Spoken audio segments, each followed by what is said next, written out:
call the meeting for Transportation and Environment Committee for February to order. Can we have the roll, please?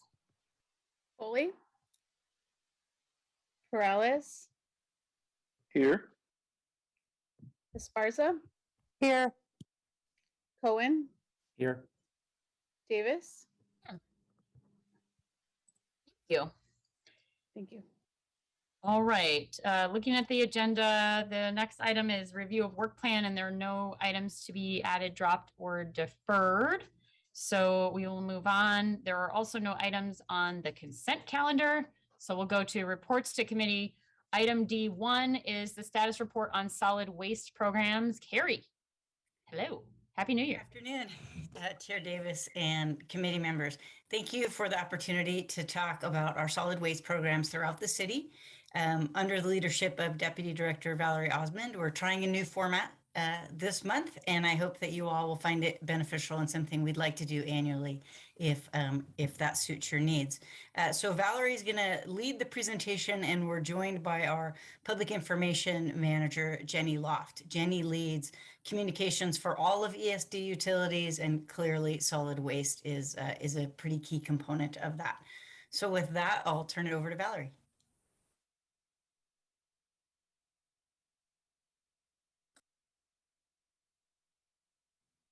Great, thank you so much, Carrie. Valerie Osmond, Deputy Director over Integrated Waste Management, or IWM. And I hope everybody is excited to talk some trash this afternoon. All right, so the Integrated Waste Management Division provides solid waste collection, processing, and disposal services to the city's 1 million residents and nearly 10,000 businesses. San Jose has been a leader in recycling since 1985. As described in the memo, the division staff oversee contracts and agreements for the services provided by various haulers and facilities located within San Jose, along with other elements like construction and demolition debris.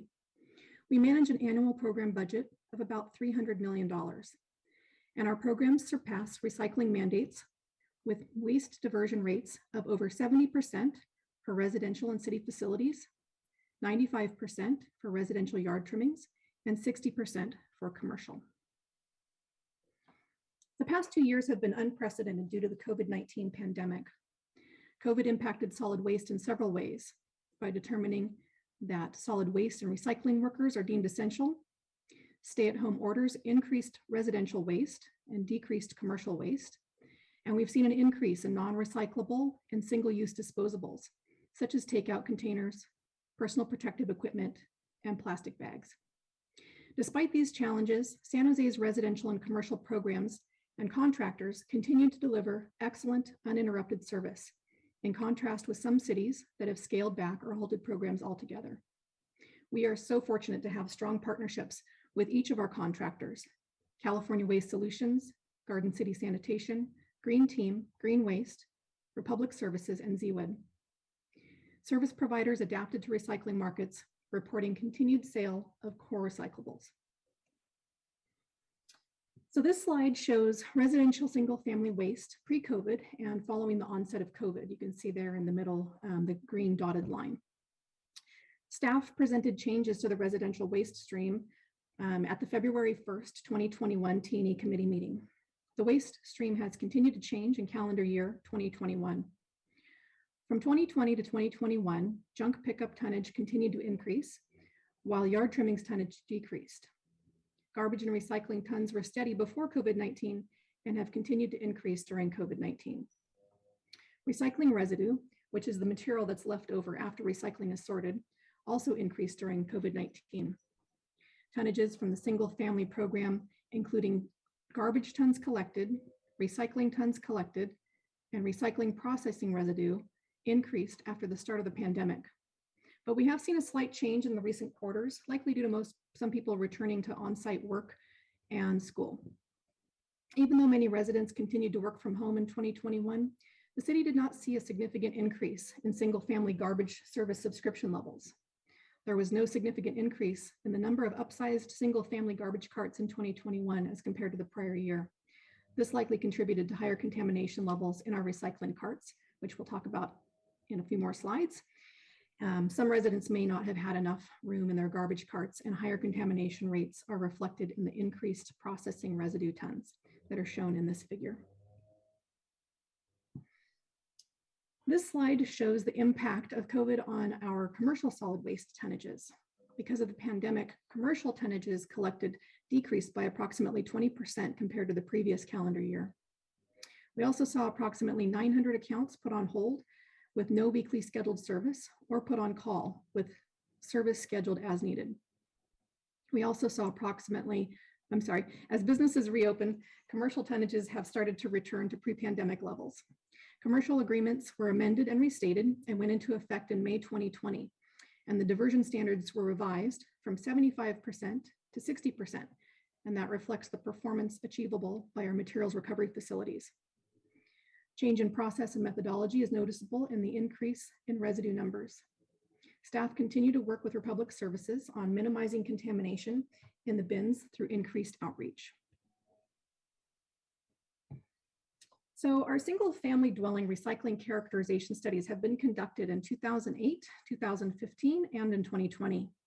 Our current recycling contracts require a third-party study every 2 years, and that started in 2020. Recycling hauler compensation gets adjusted up or down every 2 years based on the results of this study. We believe the results from the 2020 study were somewhat impacted by COVID, with so many people at home. With 51% of our recycling carts containing non-program material, we're making many efforts at reducing recycling contamination before our next study in the fall of 2022. One pilot that we conducted last spring utilized this data.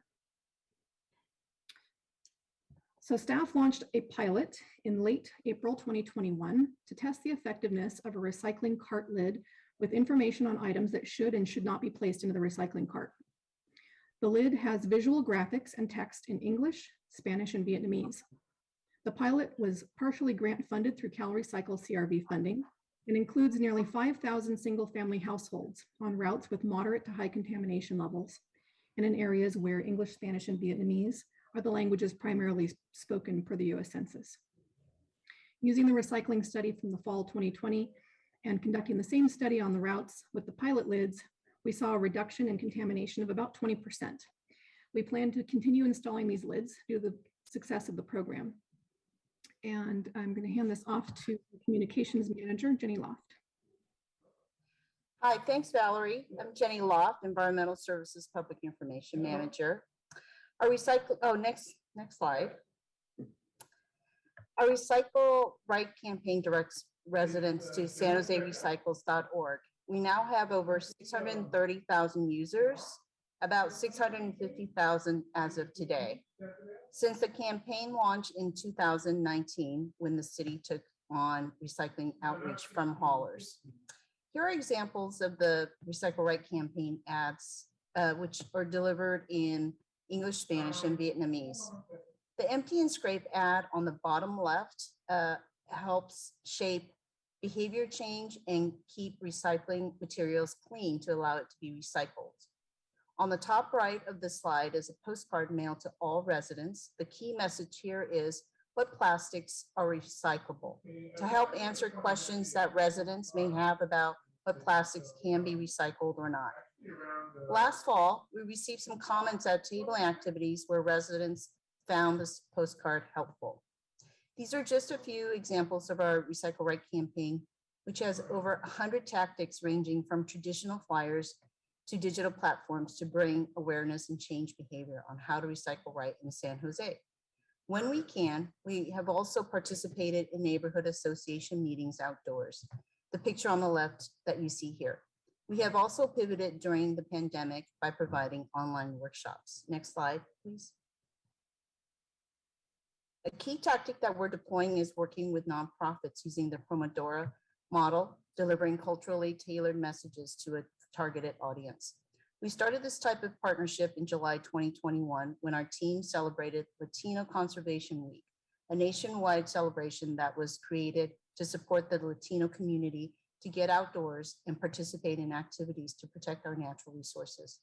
We partnered with two San Jose nonprofits, Latinos United for a New America, or LUNA, and Valley Verde, and they joined ESD staff as panelists to share a how to recycle right presentation in Spanish via Facebook Live. And this is the picture that you see here. In the spring, we'll continue the Promotora model by working with 4 local nonprofits to help engage Spanish and Vietnamese communities. This concludes the outreach slides on my end. I'll pass this back to Valerie. Thank you. Great, thanks so much, Jenny. Okay, so we're going to shift back over to our commercial solid waste program. And we do continue to see some overloading and contamination of our commercial solid waste bins. While we in the industry understand the terminology wet, dry, and customized, we worked with our exclusive franchise contractor, Republic Services, to rename the bins for ease of use by our San Jose businesses. The contents in the program don't change, but the more common sense terminology should help with better sorting. Commercial minimum service levels were established along with an administrative citation in cases of non-compliance. With the new ordinance, for each 1 cubic yard per week of solid waste a business generates, they must also subscribe to a minimum 32 gallons of recycling collection service and 32 gallons of organics collection service. The addition of minimum service level requirements in the municipal code and corresponding potential citation create a much needed tool to address right sizing and service levels. So this is a unique area of focus in our commercial program. At the Republic Services Materials Recovery Facility, they can process up to 200 tons per day of materials placed in the non-organic garbage or dry containers. And material beyond the 200 tons is allowed to be direct hauled to a landfill without processing. Republic Services strategically selects loads that contain mostly waste and minimal recycling to haul to landfill. To increase diversion of recyclable materials from landfill routes, Republic is required to develop a low recyclable content dry diversion plan to encourage commercial customers to generate cleaner recyclables. This plan also helps Republic ensure that all commercial accounts are compliant with state regulations for recycling and diversion. So starting in July 2021, we worked in partnership with Republic and their third-party consultant. This slide represents the number of accounts and routes directed to the landfill and the ongoing work related to this plan. We do understand that many businesses have been challenged over the last couple of years, and we're working collaboratively with Republic to continue targeted outreach. All right, now on to our SB 1383 implementation update. During the April 12th, 2021 City Council study session, we presented an overview of SB 1383 requirements and their alignment with integrated waste management solid waste programs. The great news is that IWM solid waste collection programs are already in compliance with SB 1383 requirements. For example, our residents do not need to separate their food waste for separate collection. With our current system that's been in place for several years, organic waste, such as food scraps, should continue to be placed in the garbage cart, which is sorted to recover this material for composting. Several years ago, we did conduct a single-family residential pilot to separate organics collection. However, it had low participation, and collecting it in the black garbage carts and sorting it on the back end ensures full participation citywide. It provides good quality material. It's really easy for our residents, and it avoids having smelly bins under your kitchen sink. Integrated waste management staff continue to work with our haulers and contractors to figure out lower cost solutions to comply with other aspects of SB 1383, such as container color and labeling requirements and container contamination minimization. San Jose Municipal Code and Schedule of Fines were amended in December 2021 to serve as an enforceable mechanism for SB 1383 as required by the regulation.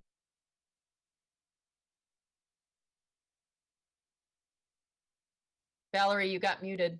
Thank you. One of the statewide targets set by SB 1383 requires that not less than 20% of currently disposed edible food at businesses is recovered by 2025. It requires that businesses donate surplus food instead of throwing it out. These requirements continue the city's efforts to work with the community and provide much needed meals to our residents, while also reducing carbon emissions and benefiting our environment. A regional countywide collaborative approach for compliance with SB 1383 food recovery requirements will make the planning, reporting, and data collection process more streamlined for businesses and food recovery organizations operating across Santa Clara County. All cities in the county are continuing to collaborate to get this done, which ensures a more cohesive program and avoids having a fragmented system. So all in all, things are going really well in the world of solid waste. And here are some of the things that we're currently working on and some next steps.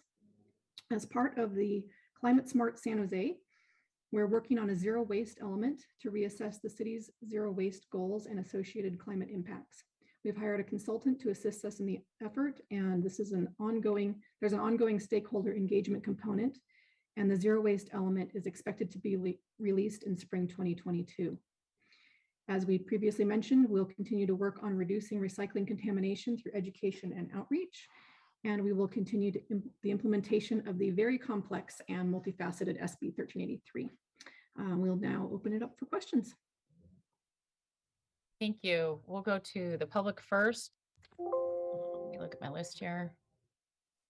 Tessa? Thank you so much, Tessa Woodman. I was going to ask my biologist husband a question about it, because it seems to me that, collecting our waste in the one black can, though it is easy for our residents, instead of separating it, which I do at my home. I mean, we compost, and that's what we really need to be doing, is composting. And, right, because we know that, the garbage is being picked up by a fossil fuel vehicle at this point. And so these are the issues.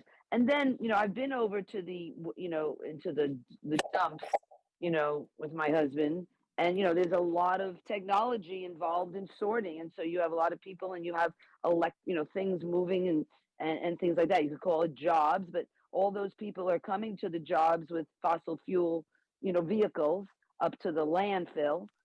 So we really have to look at the fossil fuel impact of this type of a regulation and putting it into all one can. And on top of that, people aren't learning about composting, what it is to compost, and what things need to be composted. I guess it's all food waste, you can say, whereas in your home, you shouldn't be, composting meat and dairy products. Well, actually, we shouldn't be eating meat and dairy products. So that's something that's, can be reinforced about it. The benefits of not having that in our compost piles. But I just think we have to have a much more aggressive plan for landscaping in terms of our, first of all, no leaf blowing, because that destroys our air, and it destroys insects. Just having a much more organic food growing. We need to be growing food. So we shouldn't be throwing it to the landfill to be sorted. It needs to be in our garden to create rich compost. And these are the programs we need to be developing. Thank you. Next speaker is Paul Soto.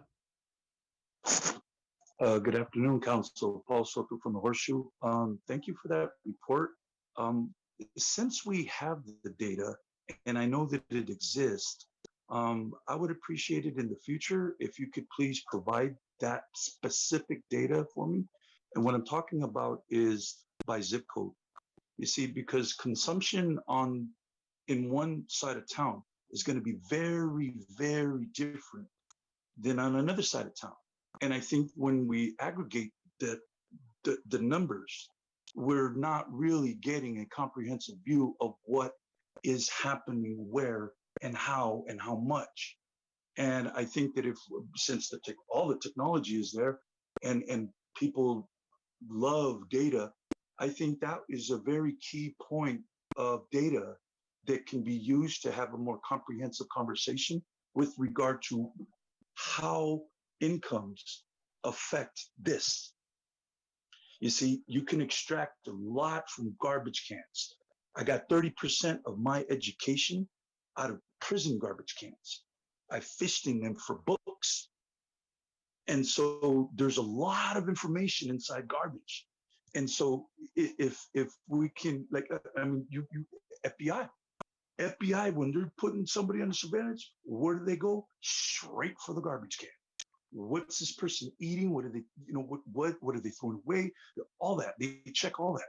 So that's why it's it doesn't sound like it's like a big deal, nothing like that. No, there's a lot of information that you can extract from solid waste, especially with respect to the zip codes. And so in the future, if you can, I personally would appreciate it, because I know the city has the technology to do that. So thank you. Thank you. Next speaker is Jill Borders. Hi, thank you. I first want to thank you for that report and the people in the Environmental Services Department. That was fabulous. And most importantly, congratulations on the 20% reduction with those stickers on the lids. Whoever thought of that, that was great. Such a one simple idea can generate such good results. So thank you for that. I do have one comment about that. I would love it if you could figure out a way to have those same stickers and put them on the larger bins. I live in a mobile home park. I live in Imperial Estates Mobile Home Park, and we don't have individual bins. We all walk our trash down to the large garbage bin, and then we have the recycling bin bins right across from it. They're the larger commercial ones, but they're used here in our park so that we don't have individual carts on the streets, which I like, because I think that saves the truck from stopping at each one, saves some fossil fuel emissions and those things. My concern is, though, that we don't have kind of the same types of things. So I would love to get those stickers on our large bins as well. The main thing I'm calling for today is to ask about, we pay $56.02 a month for the trash service, but we don't have any way of getting rid of our yard clippings. We're not allowed to put our yard clippings, obviously, in recycling, and obviously they shouldn't go in trash, but we are not offered bins here. We're told that we're not allowed and we have to solve our own problems. So my issue is that we've hired someone to come, a great gardener comes, and for $40 a month, he'll take away all of our yard trimmings. That's really pricey, but it's the best that we can do here to try to make sure that we do not put anything in the trash. I don't even know if that's legal, or if they're supposed to be providing that service, or if there's another way we could manage that. Also, composting. We're not allowed to compost here. So we can't compost. We'd like to, but we're not allowed to. Okay, those are just my thoughts. Thank you. Thank you. Next speaker is Blair. Hi, thank you. Blair Beekman here. Thank you for this item. To offer, can dumpster days around the city help out the previous caller and her, landscape trimming needs? Sad we can't do better with that issue. I thank you to Paul's words. Paul was speaking kind of to the same subject, and I wanted to talk about and actually help better define the subject for me. I'm concerned about issues of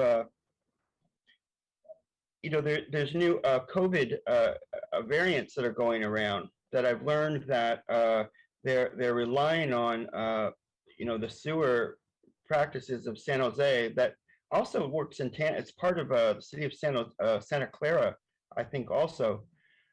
They're working together to sift through the sewer and sift through the waste remains and see what are the new strains of COVID going around.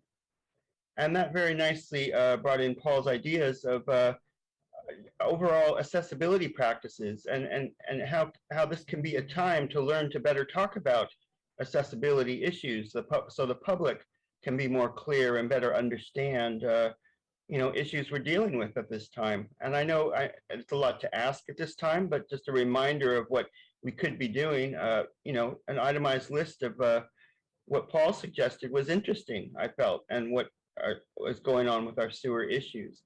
To conclude, be considering sea level rise issues and how this will relate to the future of the waste treatment plant, to simply remind us at this time. And that, in the next few years, as we're preparing for, natural disaster concerns, just a reminder of good open practices at this time can be helpful for all of us in public safety issues. Thank you. Thank you. Returning to my colleagues, Councilmember Cohen. Oh, my camera's not working. Obviously, just background. Okay, well, anyway, I'm here. You can look at the hills while I speak. I think I have to disconnect to make that work. But anyway, I'll start with, I think to address Jill's comments, and I can let Carrie be more specific about that, but certainly we have a much more, what I think is more efficient process than having a container, which is leaving things in front of your street, and on the same day garbage is picked up, there's a vehicle that comes around and scoops up your yard waste. So does anyone want to give more specifics for people who might not be aware, or is that good enough? No, thank you, Councilmember Cohen. There are certain areas or certain homeowners associations that put their own limitations on whether or not units can participate in Loose in the Street. So for that particular example, my hope is that the caller is still here. And if you could just give Valerie Osmond a call or an email, and we'll get some more information from you, and we'll try and find some solutions to that, because I imagine that would be frustrating. And we'll find some stickers for you too. So yeah, so that could be a local problem, but not necessarily a citywide issue. Right, it's Okay. not a citywide issue, yes. Right. And I'm going to ask this question. I asked you, Carrie, when we met. First of all, I wanted to say that I love talking trash, as you know. I had asked before about the difference between whether there's an analysis that's been done about whether it's better to have 2 containers versus 1 container. There's a whole bunch of trade-offs with 1 versus 2 in terms of number of vehicles, in terms of the ease of use at one end, and the fact that since everything, whether it's garbage or recycling, is still going through a sorting process, what the extra contamination would be that would reduce recycling, but maybe would be paid off elsewhere by the reduction in the number of vehicles that come through neighborhoods. So anyway, you gave an answer about the timeline, but maybe it's worthwhile helping. Yes, thank you. So as you may recall, the existing contracts, as they were renegotiated and put in place, run through 2035. So we wouldn't be in a position to make huge program-wide changes. So things like, instead of having a recycling cart and a black garbage cart, just having 1 cart. And then maybe a separate cart for cardboard, are some ideas that folks have to consider, but we'll explore those in the next 8 years. And I know 2035 sounds like it's a long time away, but as you might imagine, transitioning over 1 million residents to a new system is quite an endeavor. So we'll spend the next couple of years exploring options, working with our partners. And then I would expect right around 2030, we'll start to procure new bid documents for something to go into effect in 2035. And that'll be based on an analysis of whether 1 versus 2 carts is better, and all those things will be part of that. There will be a lot. Valerie and her team will be very busy exploring a lot of options, because we're, as you might imagine, very interested in the carbon emissions from the process as well. And a number of the callers referenced trucks. Our trucks do run on natural gas, and we're moving towards electricity as a requirement, but it is still a lot of vehicular traffic. So we'd like to reduce that as well. Right. We always get a lot of information about residential and commercial garbage collection.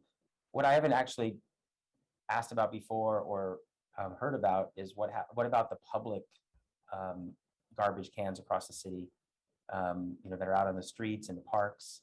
What's the process for the collection of that material? Well, I'll start, and then Valerie, if you can fill in.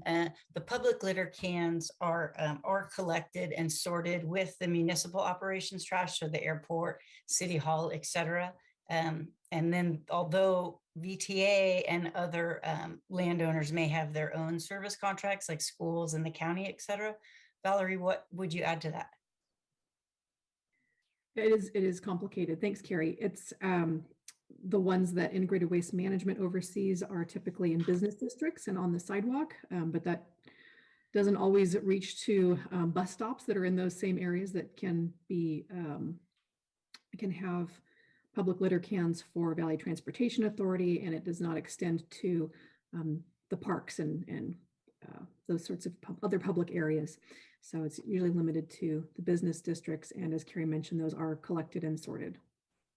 So the garbage that's in parks, for example, PRNS collects that in their own vehicles and brings them for central to the municipal sorting system for San Jose before it gets sent off to the garbage collectors. Valerie, I'm I'm not sure of how Parks handles trash cans inside the park. Are you? No, I'm not. Council member, we'll have to get back to you on that. And I'm asking all, you brought up VTA and bus stops too. Are garbage cans by bus stops the responsibility of VTA in terms of placing them there and then collecting? I'm gonna see if someone, John Risto or someone from DOT knows the details on that.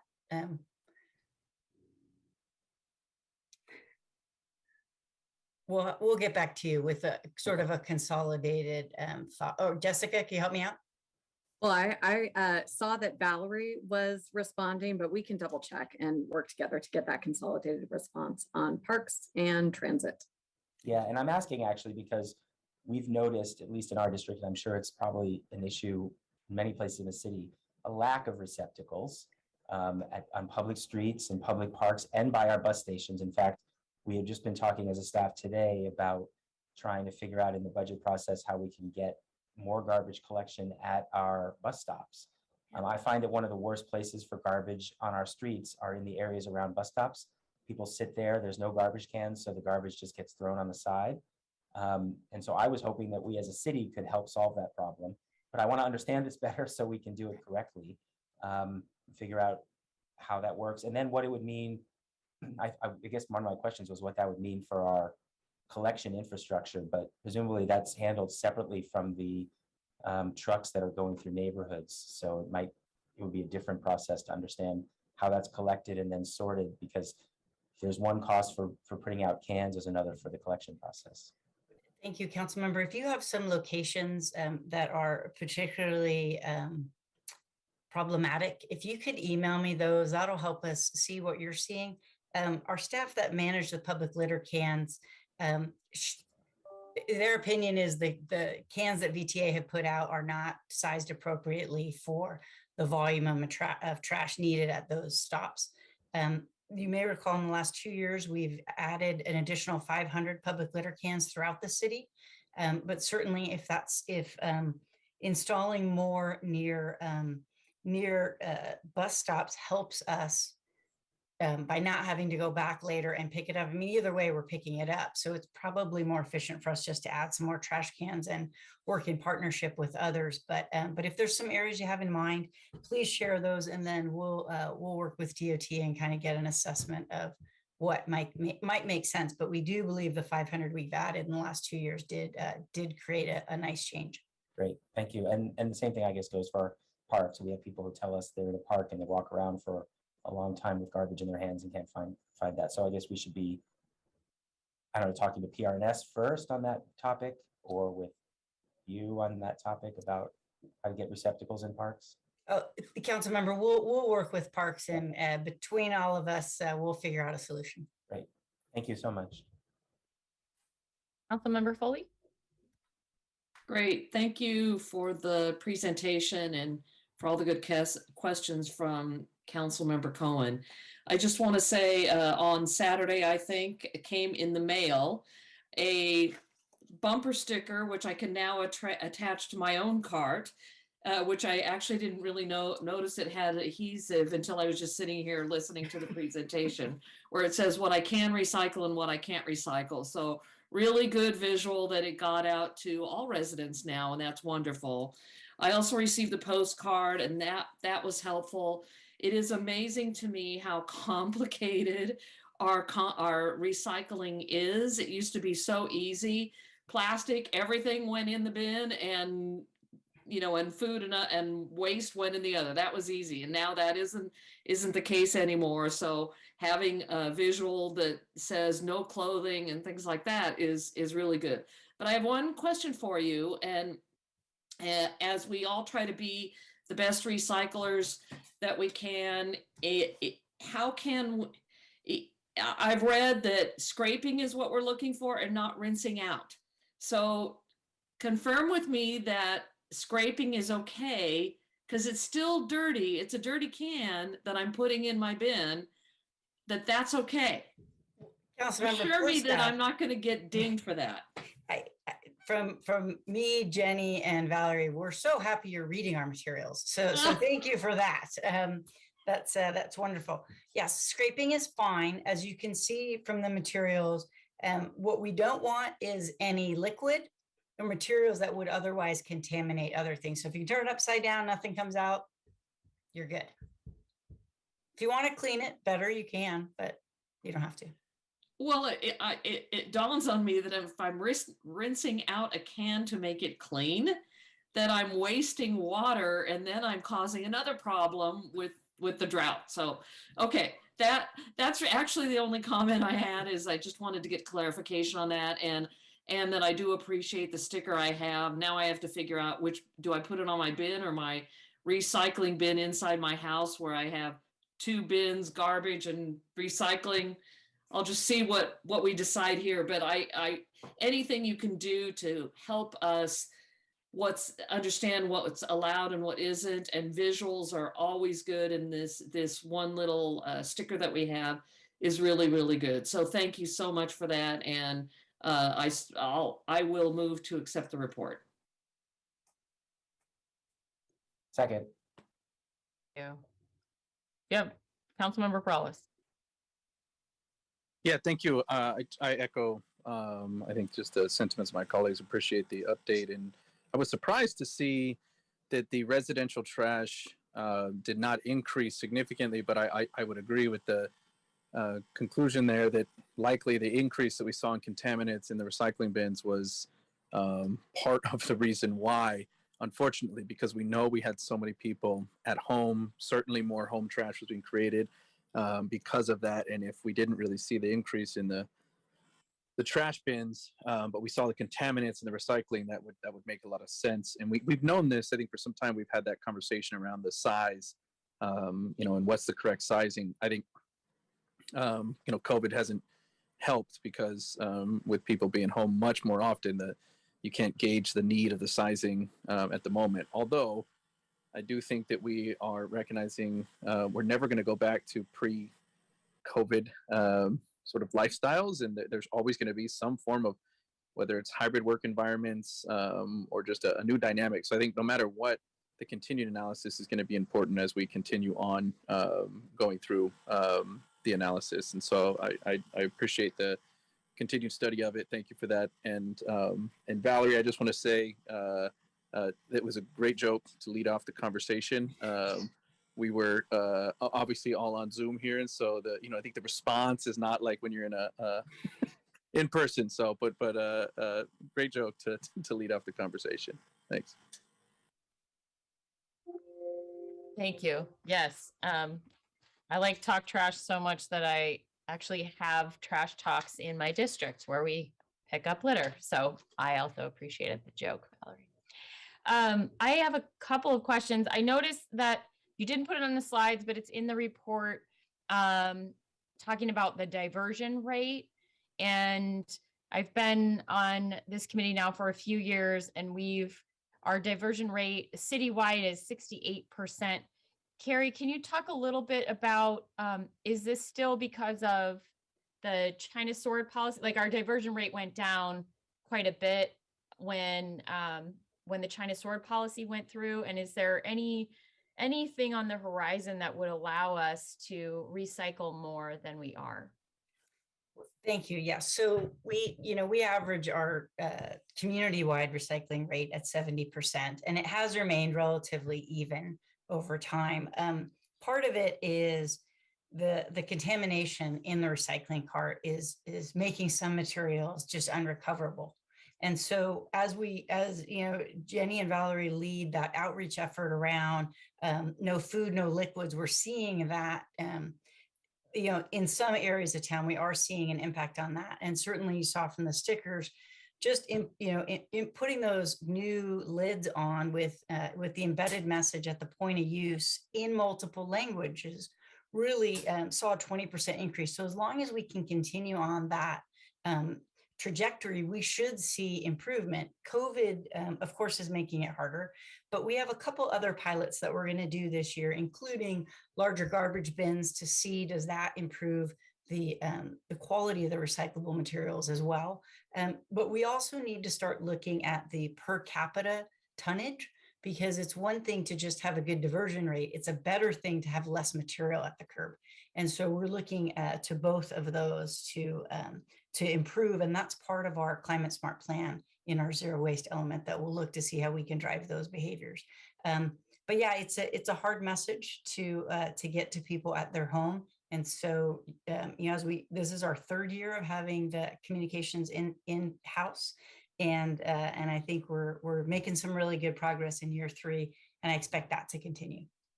Okay, great. Councilmember Foley got her sticker, but I didn't get one yet, so I'm waiting. I heard you say you're phasing it in and rolling it out in phases. I'm curious what the timeline is for that citywide, for when it will all be done. It's going to be a while, Valerie. Council members don't have this competition for when we get our sticker. I like competition. Well, Valerie, do we have an ETA of citywide? Actually gonna lean on Jenny for that. So Councilmember Davis, I think you should be getting your label pretty soon. All right. Sometime this It's week. in the mail? Yeah. It's in the mail. All right. Well, I'll be looking for it.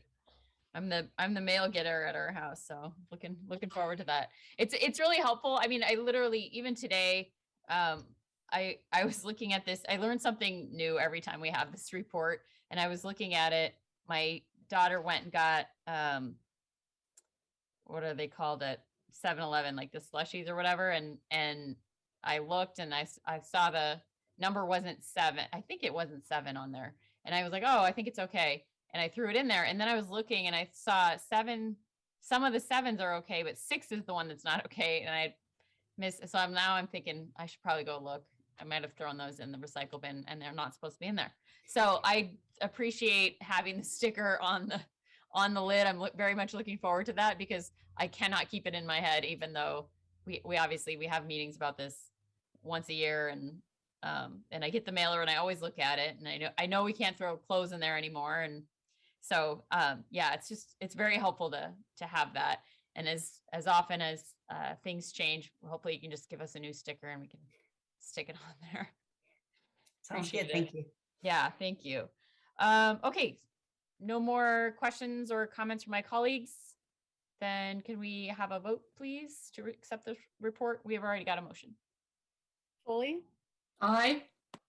Perez, Yes. Esparza, Yes. Cohen, Aye. and Davis. Yes. Thank you. Thank you. So we will move on now to item D2, potential microgrids at critical facilities evaluation status report, and that is Walter Lynn. Take it away. Yes, thank you, Councilmember Davis. I'm going to share my screen with the presentation. If you can give me one moment here.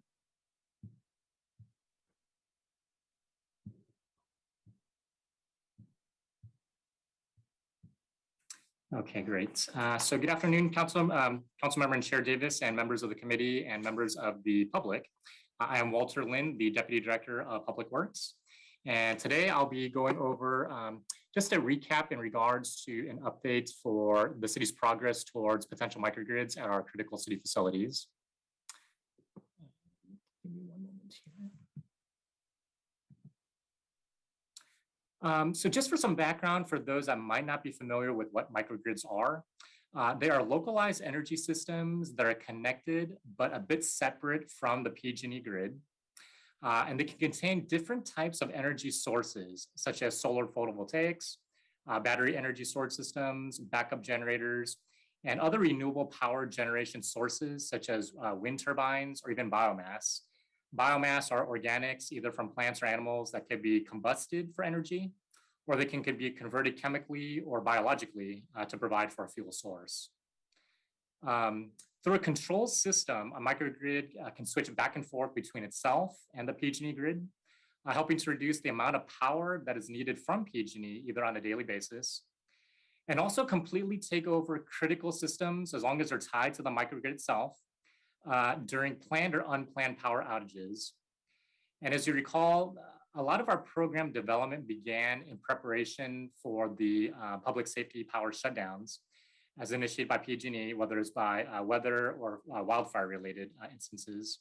And that's where a lot of our aspects started going towards, well, how prepared are we from a resiliency standpoint, especially for our critical facilities that provide those essential services for the community. This image here shows what a particular layout could look like from an integrated systems standpoint. The upper left side of this image shows maybe what a regular utility system may look like, either PG&E or another utility, where it's a combination of fossil fuels, as you'll see on the upper side of the image. There are some renewable aspects within the fuel mix as well, as in the upper left portion. And they're all connected by those yellow lines to the actual end use customers. The separate microgrid system could look something similar as the bottom right portion of the image, where it is still connected to the utility. You'll see those yellow lines are still within those particular facilities, but then isolated in a way also where they can be self-sustaining. They are more so with different power sources, including solar and biomass, as we had mentioned, other forms of power. And they can automatically or autonomously switch back and forth, as mentioned before, utilizing it during regular business hours or operational hours to help reduce the load from PG&E or the utility. Then also during those critical times where that utility power is not there. And with the automatic transfer that it has to the microgrid, it can then sustain, again, those critical operations and those essential services to the community, especially during the emergency response we've had before. During the PSPS or wildfire or floods, we've had those local assistance centers, other aggregation points for the community where we are promoting them to go to, either for assistance or information. And we want to make sure that those types of facilities, as we're deeming critical and essential, have that continuous power, especially during those emergency situations. With microgrids, there are several benefits of operating such a system, including the aspects of power reliability, as we had mentioned, as well as increased quality, in particular when they're using those renewable energy sources. That'll definitely help to reduce the greenhouse gas emissions within the community. Microgrids can also, again, offset the amount of power that we're drawing from PG&E or the utility grid on a daily basis. And again, provide that resiliency aspect that we need for the critical facilities during those times where we are in outage situations, either short or longer durations, and whether they're planned or unplanned. There's also some challenges within microgrids as well.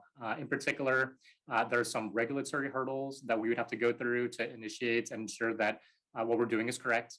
There are some higher initial capital costs in getting the procurement and the installation of the system in place. Then there could be also some interconnection challenges with PG&E and the existing utility as well.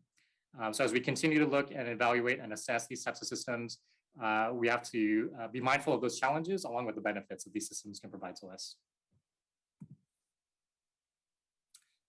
As the city was preparing for the possibility, and then as you know, we actually experienced public safety power shutdown events back in 2019. One of our heavier focuses at that point was to focus on our critical facilities, again, that provide those essential services to the community and making them more resilient during those times of outages.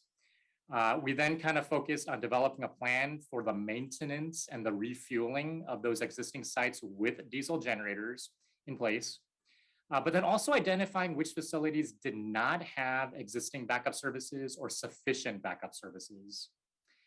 And as we started going through the review process, there was a recommendation that we continue to look at some systems, not just from the older technology from diesel generator standpoint, but also looking at the aspects of cleaner technologies and looking at renewable aspects for integration into the fuel mix. And that's how the microgrid program started developing within the city.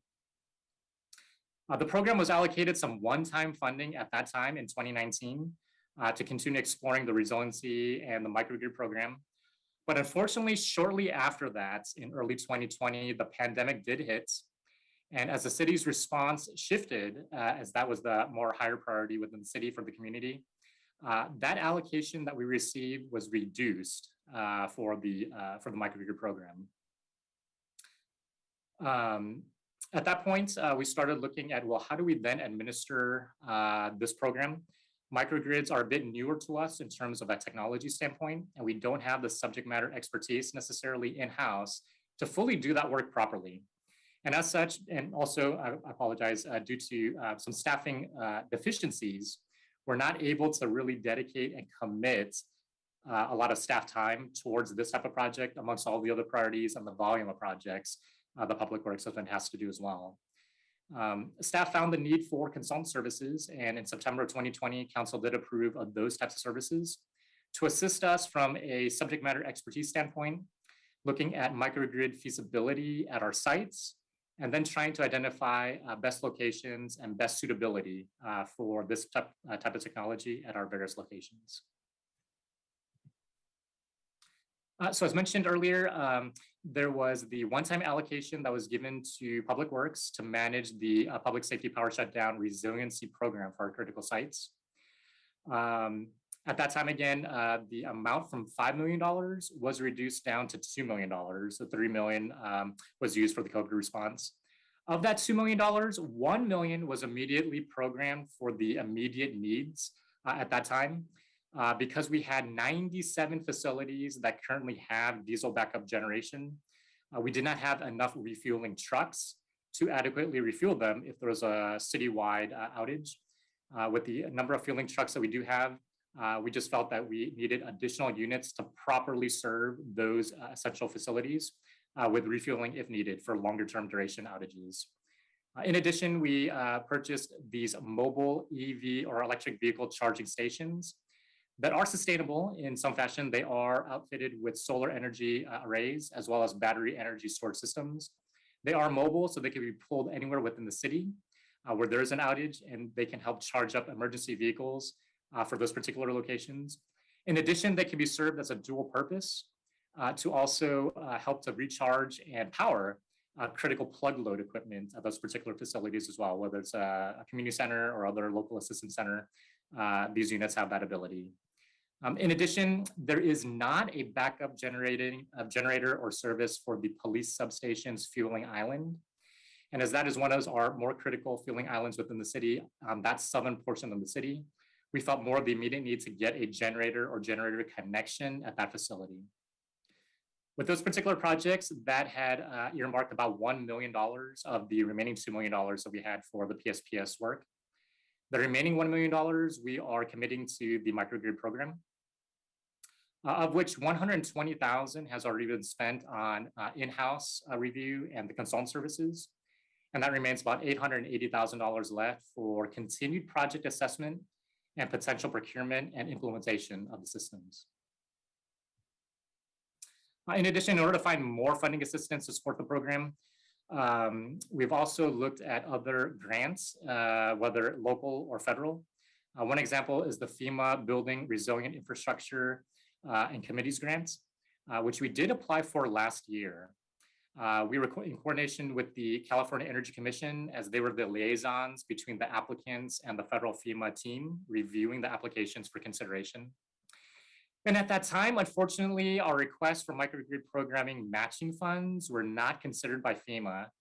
At that time, it was disclosed that FEMA was not as familiar and experienced with that type of technology. And as such, they were not comfortable in allocating funding for those types of projects at that time. Since it's been a year since our last application, we are hopeful that any types of federal grant opportunities, there's now more of that experience and more of that technology out there. It is still emerging, but it is now becoming more of an element within different corporations or municipalities, and hoping to get more consideration as we continue to find those opportunities and also apply for those funding assistance grants. In addition, the city's intergovernmental relations team has been in coordination with state lawmakers last month in January, in particular with state assembly members Kalra, Stone, and Lee, as well as state senators Cortese, Laird, and Wachowski, referencing the support and the need for funding assistance for microgrids. And the team continues to explore power purchase agreements for opportunities to have microgrids at city facilities, which those are creative aspects that allow for projects to be implemented with lower upfront costs, as the contractor bears more of the responsibility to operate the system, to build and operate the system, and to maintain the system elements as well. While the customer's commitment is really just to lease the land or lease the property for the build out of the microgrid, and also buy the electricity that's generated from those systems over a longer period, typically about 20 years. And as you may recall, within the city in the past, we do have experience with power purchase agreements already, in particular with the past solar projects that we've had through Solar City, which that parent company is Tesla. The next slide shows an image of microgrid projects at the city of Fremont, which they have recently completed 3 projects at their fire station locations, which those are administered under a power purchase agreement as well. When these projects were done, there's also some funding assistance from the California Energy Commission to help launch those projects moving forward. But unfortunately, those funds have expired and are no longer available. But staff, we continue to look at opportunities, whether there are PPEs, grants, PPA grants or other opportunities, either state or federally, to assist in providing not just for the support of design and engineering aspect, but also for the procurement, installation, and the complete project turnkey aspects of it. Working with a consultant, and as we began to look at our feasibility work for these projects, several different criteria were identified and weighed in order to come up with a site score, as you're seeing here.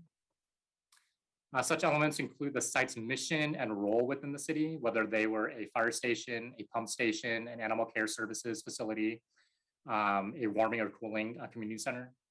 There's also an equity layer that we placed on the ranking criteria as well. And as this work in coordination with our consultant was done last year, we had used median household income as one of the criteria. This was elements that we pulled from Statistical Atlas.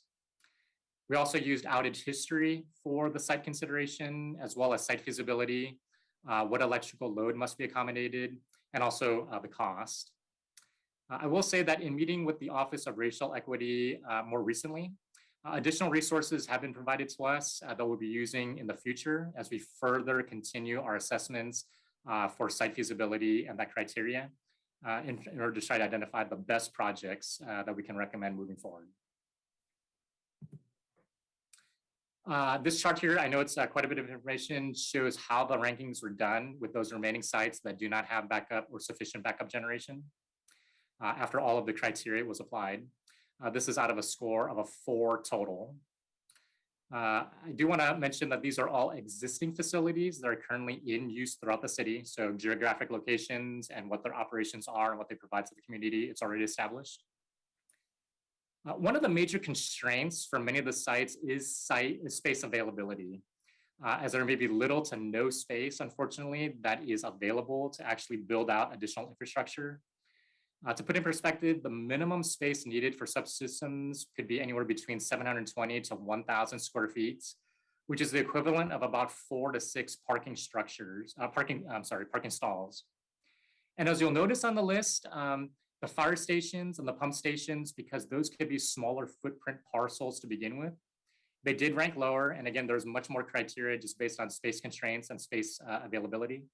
But those did rank lower, unfortunately, just based on the perimeter boundary and the site parcel size that we have to work with.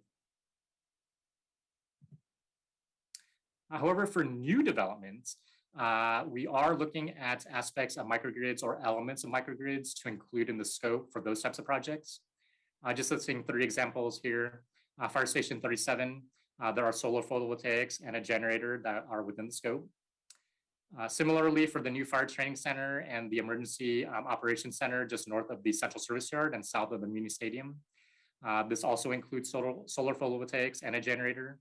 And in the future, we are looking at integrating battery energy storage for that particular site also. And for the ice center, the Solar for America project, there is a fuel cell as well as a generator at that site for the scope.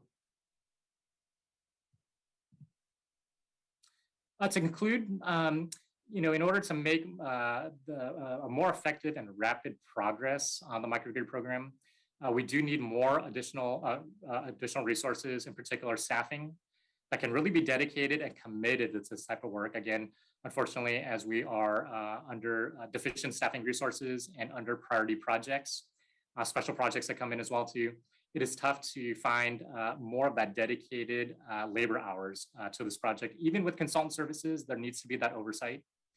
And even if we pursue something like a power purchase agreement where it is lesser of a cost upfront to the city, there is still that project management oversight.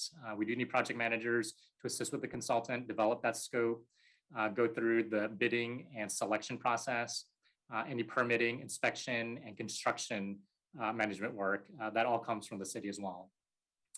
And then funding. Unfortunately, as mentioned, we have about $880,000 left in our program budget. That's not quite enough to do all of these project sites as listed, as some sites can range anywhere from $300,000 per site all the way to multi-millions of dollars, depending on site feasibility and what that site actually needs in terms of a system size. There's a need to continue site assessment work as well to ensure that the projects are possible to administer. We want to make sure that we're doing it right and that there is a benefit to those sites where these systems may be implemented. And really with the aspect of power resiliency under the aspects of either day-to-day or emergency type of response, especially if the utility power or PG&E power is not there for us. With the remaining program balance that we have at $880,000, staff is recommending projects for 2 sites at Roosevelt Community Center and Happy Hollow Park and Zoo in sequence. So starting off at Roosevelt Community Center, if that is feasible to move forward with, then spending down the remaining budget that we have. And if there is enough budget left over, then considering Happy Hollow at that point. As those 2 sites have ranked a bit higher in the initial site selection process, and the amount of remaining budget that we have, it appears that we could support this work at these 2 sites. However, I do want to mention that we have to complete more in-depth reviews of these 2 sites in particular, just to ensure that the microgrids do work there effectively. And if so, staff will then be requesting the use of such funds in the proposed budget. We're also coordinating this work and this review and assessment with the Measure T scope also, just to ensure that there's no duplicate efforts and that we are avoiding any type of redundancies in scope and definitely trying to save costs on both sides of the project, Measure T and for microgrids. So with that, that concludes our presentation, and we're open to any questions that the committee may have. Thank you, Walter. We'll go to the public first, and the first speaker is Tessa. Oh, thank you so much. Okay, good. Tessa Woodman C. And I guess the main issue is about, well, one of the issues is this bloom and the hypocrisy that's happened where, you know, so many of our politicians, Mayor Liccardo, and, it's just, we know, we've seen it in the mail, what happened. We see it in the news, what happened. And so this is corruption. And when we have, even I was thinking about Deb Davis being the chair of this committee as a business-friendly person. And this is where, we saw it in Donald Trump when who he nominated for the head of the Environmental Protection Agency. So when you have the wolves protecting the sheep or whatever the expression is, we're not going to get the movements we need to really be fossil fuel free. And this is where we have to start really, taking the bull by the horn to have zero emissions as our goal. And I appreciate that the city has said 2030, we're going to be net zero. I mean, that's a start, but we have to be zero. And 2030 is too late, even as it is. And so, because we're experiencing climate crisis right now. And so, anyway, just, we need to be much more active about our fossil fuel free lifestyles and decision making. And that Bloom decision needs to be reevaluated. And like Mothers Out Front said, we use the diesel as a backup when and if we have to, or really it shouldn't be that way. We have to build the infrastructure to have the power backup, the battery, the solar. It should be fossil fuel free. Even the diesel as a backup has to go. But anyway, and Oakland, California, with their environmental leadership of the mayor of Oakland, they passed, unanimously to ban the gas leaf blowers. We need to do that, and it needs to happen now. Thank you. Next speaker is Paul Soto.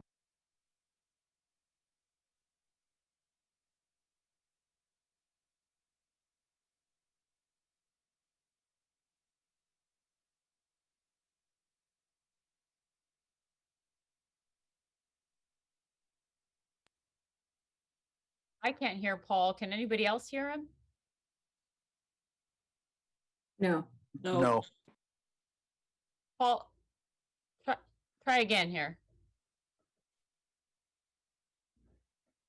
Still can't hear you. It looks like you're unmuted, Paul, but we're going to go to Blair. Maybe you can try logging off and logging back in. Blair? All right, can you restart my timer, please? Yeah. Thank you. Thanks a lot. All right, Blair Beekman. Yeah, for this item, thanks a lot for the report by Walter Lynn. It was the first time I think I'm really impressed with the presentation. It was nice. It seemed to ask that we're at a time to consider choices around working with PG&E in our future. And this is the whole point of the future of our community energy plans and ideas. And it's hopeful. It's really, really hopeful stuff that can invite the whole community process to ask what they want for the future of their energy practices. And it's not a decision of PG&E so much anymore. And we're learning how to separate ourselves from PG&E. And so good luck in those efforts. We're at a time at the local level, as a local community, to really ask for renewable energy ideas. And the local procurement process, I understand, is also very important at this time. It's working towards renewable energy ideas that are very, very possible. And that we've developed a whole mentality around that that's really interesting for our upcoming decade. And in fact, it can basically supersede the need of fossil fuel or the questions of fossil fuels and have a really important center stage in how we consider ourselves. Good luck in those efforts. We really can do this now. We can ask fossil fuel industry to start to take more of a back seat. And that's interesting. So good luck how we can do that and always continually working to do that in the next few years and decade. And asking as community persons to separate a bit from PG&E. And good luck in all of our good efforts to do that. Thank you. Thank you. Brian? Thank you, ma'am, very much. I really appreciate you leading the meeting. Thank you for your care about people too. And that goes for the whole council. I wanted to make sure that you don't have much control over this, so I don't know. PG&E and the California Public Utilities Commission, public utility, the California Public CP is the very corrupt. And, you know, PG&E is in open court, said they pled guilty to manslaughter. If I pled guilty to manslaughter, I wouldn't be talking here, and they do. And I mean, I get it. I know it's different between a corporation, which is another reason. And corporations shouldn't go on forever because they don't have a soul. People have souls and they're mortal. Corporations are not. So that's outside the purview of this. But if you have PG&E that's controlling this, and you begin to understand that the CPUC and PG&E do not care about the ratepayers with a passion. Absolutely, it is a passion for them to not care about ratepayers. I appreciate what you're trying to do, and anything you can do to get around it would be appreciated. Thank you. I appreciate your time. Thank you. Paul, we're going to try you again.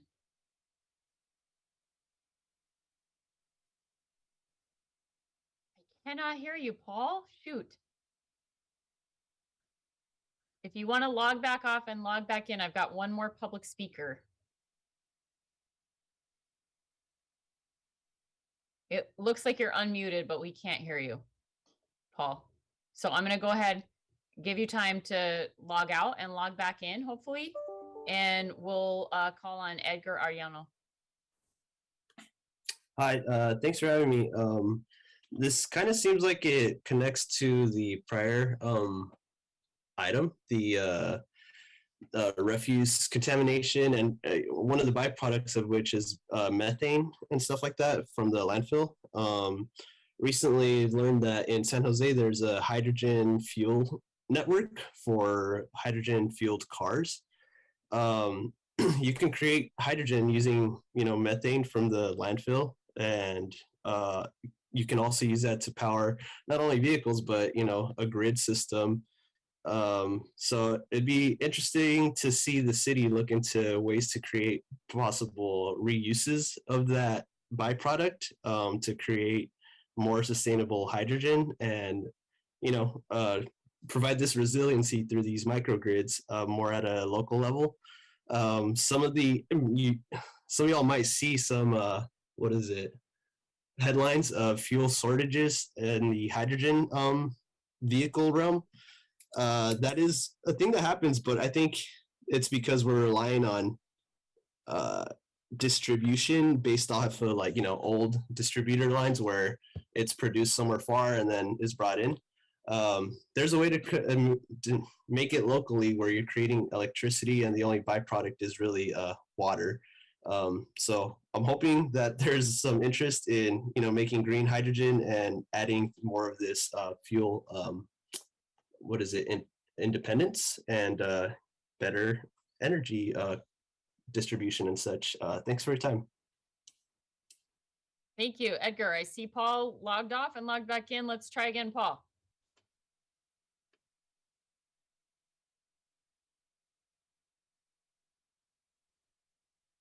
I still can't hear you, Paul. And it looks like the timer can't either.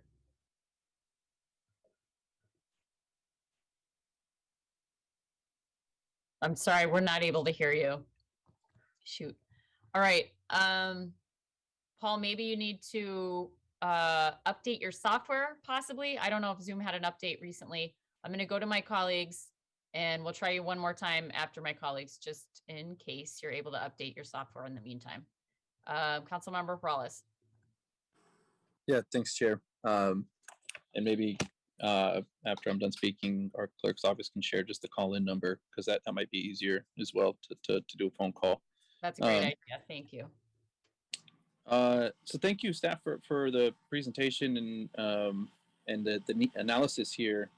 Very helpful, and recognize there's really no direction. Things are kind of this is just an update, but I appreciate the candidness of the response on the challenges that you have when it comes to management, right, and staff resources, and really being able to have a built out, robust, resilient microgrid system that, where we're actually implementing it at many sites.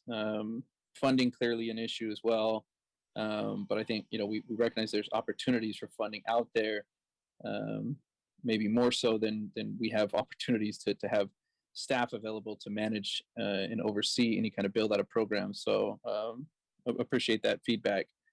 In regards to the sites that it looks like we may be able to move forward on, can you tell us a little bit about the ranking? And then I see Roosevelt, obviously was the highest score there, but then Happy Hollow was fourth down, and just kind of give us the understanding of why you've sort of decided to move forward with those two as a top two. And I'll save it for that there, and I'll have a follow-up question after that. Hi, good afternoon, Councilmember Perales. Great questions. Walter Lynn again, Deputy Director of Public Works. Yes, as we went through the site criteria and the different elements that went into each category, and then how the end result scores came about, we started then looking at some of the top tier locations that scored the highest based on all elements included. Those particular ones for Roosevelt and Happy Hollow, it fits within also the top range of scoring that we had, but also what we could afford, unfortunately. So that $880,000, that is enough potentially for these two sites.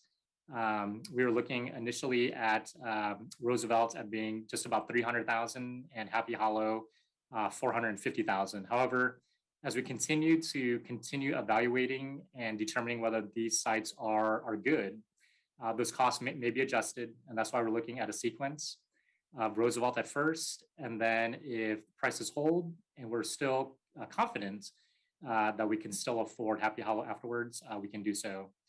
Other sites, unfortunately, based on the size and the need of those systems, they were over $1 million.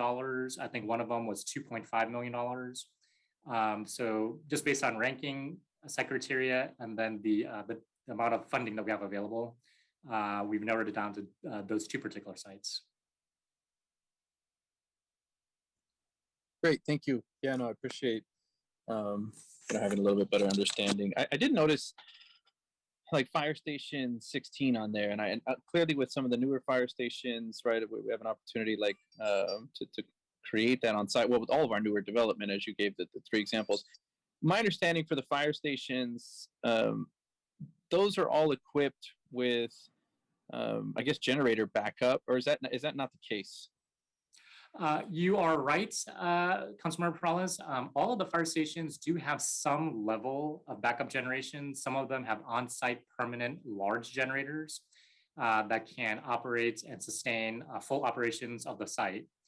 However, there's about half of them, 14 of the fire stations that are listed here, that don't have sufficient generators. They basically just have the handheld refueled generators that can power the apparatus doors and the alarm system. Outside of that, it wouldn't be able to power bedrooms, kitchen, restrooms, things of that nature as the full functioning 24/7, 365 station would need. It's only the bare minimum to get the doors up and to ensure that the telephone and the ring down system works properly as well. That's all the capacity of those handheld generators can support. So those sites we are listing as very critical sites for 24/7, 365 operations that can benefit from a larger on-site permanent type of system. Okay.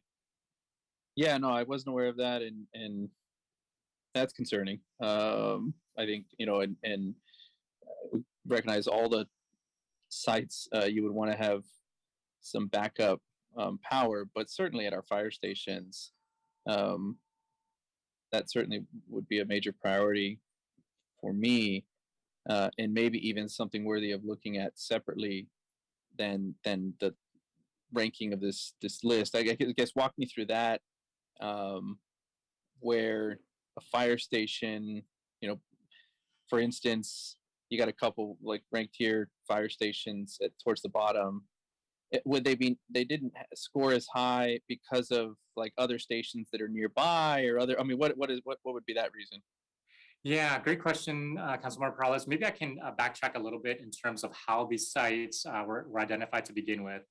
So using a FEMA definition of critical facilities, that's how we went through all of our entire inventory of city facilities to determine what is essential, what does provide an essential service, and what would we consider as a critical facility. We have over 400 buildings within the city, and of those, only about a third or less are considered critical. And that would be the water pollution control plant, airport, city hall, police headquarters, all the fire stations. The pump stations that you're seeing here are a combination of storm and sanitary. Obviously, if there's a flood, we want those storm pump stations to work effectively. Sanitary, we just don't want raw sewage out there. So those have to be working properly as well. The community centers, these are the ones also listed geographically within the city that would be warming and cooling centers as well. And these could be targeted as shelters in the future or those local assistance centers within the city. In case there's a wildfire, emergency flood, these would be the aggregation points for those community members within each council district and geographically within the city. So the list that you see, those are the ones that don't have backup generation with a diesel generator or sufficient backup. And then going through the criteria, whether it was site conditions, affordability, the nature of how many times those facilities may have been in a PG&E outage over the last several years. That's how we kind of rank them based on those, and then targeting those that ranked a little bit higher for additional consideration. That's where you may see the fire stations in particular a little bit lower down the list because they may not be big enough to either house solar or battery on site or even on the roof, and other criteria based on outage history from PG&E. That all contributed into how this got ranked.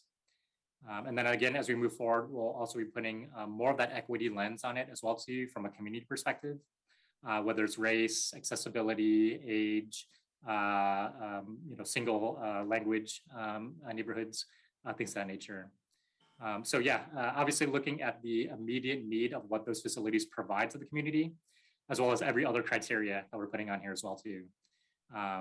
But that's not to say that these sites, even though they are small, whether they can still be conducive for a system. And that's where the more in-depth reviews would take place and that further evaluation. Okay. Yeah, thank you. And you know, the pump stations as well being very critical. Everything, obviously, as you're pointing out, that's what the list is for. Very critical. And I'm imagining an emergency, right, where we have such a high need for emergency services and obviously all the pumps to everything. You want things to continue to function, especially in emergency, and not to begin to fail. And so I think all of this is pretty concerning. My last question is in regards to the opportunities that we have in front of us.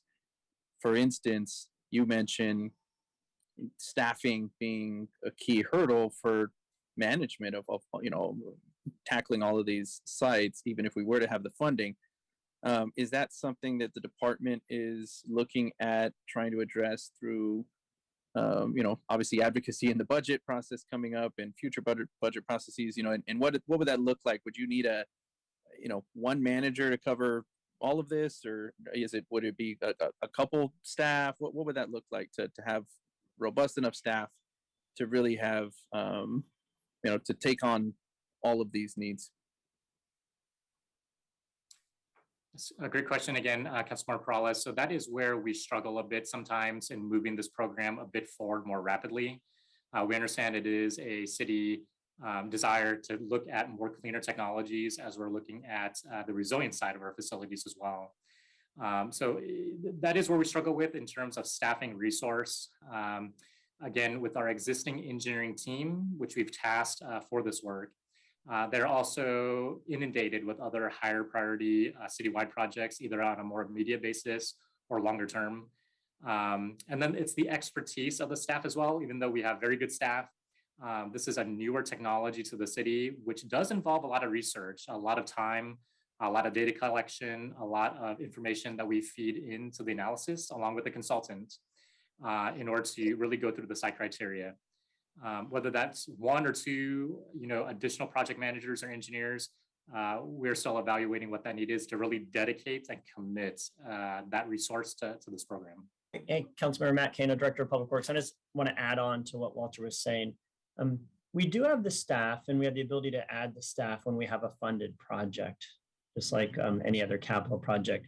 Where our challenge is in the area of microgrids and some other innovative technologies is that we like every organization in the city are understaffed to just keep the lights on right now. And so on our facilities team, really to advance microgrids, we really, I think, just need one good, strong manager. That strong manager could advocate for funding, work with consultants, work with our project delivery team. And if we got a bunch of projects going on at the same time, we would add staff who would build to those projects as we do during a typical budget year. Right now, you asked if our department was, I don't know the words you use, but advocating for this in the budget process. We're not right now. Our focus in conversations with the city manager's office in the budget is on, I would just call them more base needs right now. Thank you. Okay. Yeah, no, thank you. That's helpful. Is a secondary solution for some of these locations, like not going to this extent of a microgrid? I mean, you look at the two sites you got as a one-off. Would it be just even something more simple, like upgrading the generator capabilities, right? As Walter was pointing out, some of them is just the little hand-fueled generators, right? Just to be able to open the doors and stuff like that. Would it make sense in some of these areas to identify where we would want to invest in slightly better even generator technology, and so it's not a microgrid project, but it would help the continued operation in a whether it's a pump house or a fire station or something, to be able to continue to operate at a higher capacity. Is that something that we're looking at too? Great question, Councilmember Perales. And yes, we are doing so. And as an example, Fire Station 28 is not on this list. It is a site that has insufficient backup generation currently. The generator on site is underpowered, unfortunately. not only for the operations of that station, but also the emergency radio tower that we have on site as well, which is the repeater for 911. That site geographically has been hit by PSPS events in the past in 2019 and 2020. And as such, and as the cost of microgrids could be much more expensive, that is a project that we've taken off of this list just for the more immediate nature of needing a better generator at that site. And that is our goal, is to get a bigger, better, newer generator that could support the existing operations and the radio tower. More so because of the cost. We know that footprint-wise, it'll fit. And also the immediate aspect of getting a generator and installing it versus more of that design work and feasibility work with a microgrid, and then trying to find the additional funding for that microgrid. So it makes sense to upgrade existing known traditional technologies such as generators. We are considering that. However, for those that we still feel that we can add in that greener, cleaner technology elements, as recommended by the city administration, we are also taking that lens as well. But for things that we feel that are needed more immediately, such as that fire station. And then early in the presentation, I mentioned the police substation fueling island. That is also a much more immediate critical need that we're moving forward and getting just generator connectivity to that particular fueling island as well. Okay, yeah, that's helpful to know. All right, thank you. Thanks for the presentation. Do we need a motion to just approve the report here? Yes, I'll make one. Second. Thank you. Great. That's it for me. Thank you. Thank you. Councilmember Cohen? You want to go back and see? I think that phone number might be Paul. Oh, yes, thank you. We will call on the phone number 8357. I'm hoping that's Paul.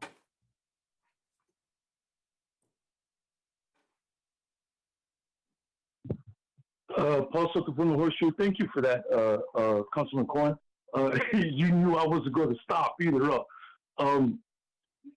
February 2020, Mayor Ricardo was trying for the same thing, different rhetoric, same goal, and it was turned down. This is what's happened, and I don't appreciate being conned, and I'm trying to be as polite as I can, Matt Cano, because this is a con game. You know it, and I know it. And I, as a citizen, I have my job to do, and you have your job to do, because you're working for them. That's fine. I'm not gonna fault you for that. But don't make me out the bad guy when I can remember exactly what is said in these meetings and how it's said and the reasons why. Now, AI technology and quantum computing is going to require immense amounts of power. That's number one. And that was the primary reason, was that no, Google ain't getting no straight conduit to plug in. And if they can't get that from PG&E and to be dependent on them, they want to use an alternative for that. So that's my main point. This was already discussed in February of 2020. Okay, and it was turned down. Okay, so don't con me by using different language and you're trying to reach the same goal. Number two is that I want all the countries of lithium, cobalt, and nickel. I want an assessment by this particular department. Okay, I want an assessment of those countries where those three minerals are prevalent and they have the most, they have operating mines for those minerals. That is a responsible thing to do. You're not getting away with this moral authority that we're clean. No, wars are going to be started in those other countries because the batteries are running off of them. I brought this up before. I'm bringing it up now. So please, Matt Kino, don't come here and try to con a con. It's not going to work. Thank you. Thank you. We'll go back to the Councilmember Cohen. Yeah, thank you. Thank you for this report, Walter. It's really important material, and as you know, I'm a strong believer that local generation is necessary and an important element of moving towards our goals in the next 10 years. And the report just shows how much work there really is, you know, to getting us to the point where we want to be. But I appreciate the starting place where you are. I just want to ask you a question about the objectives behind some of these microgrids. Obviously, there's been a lot of talk about the resiliency and the ability to make sure we don't go down during power shutdowns or other situations, natural disasters, et cetera. Obviously, you're building some capacity as well for generation, especially in the places where there's solar.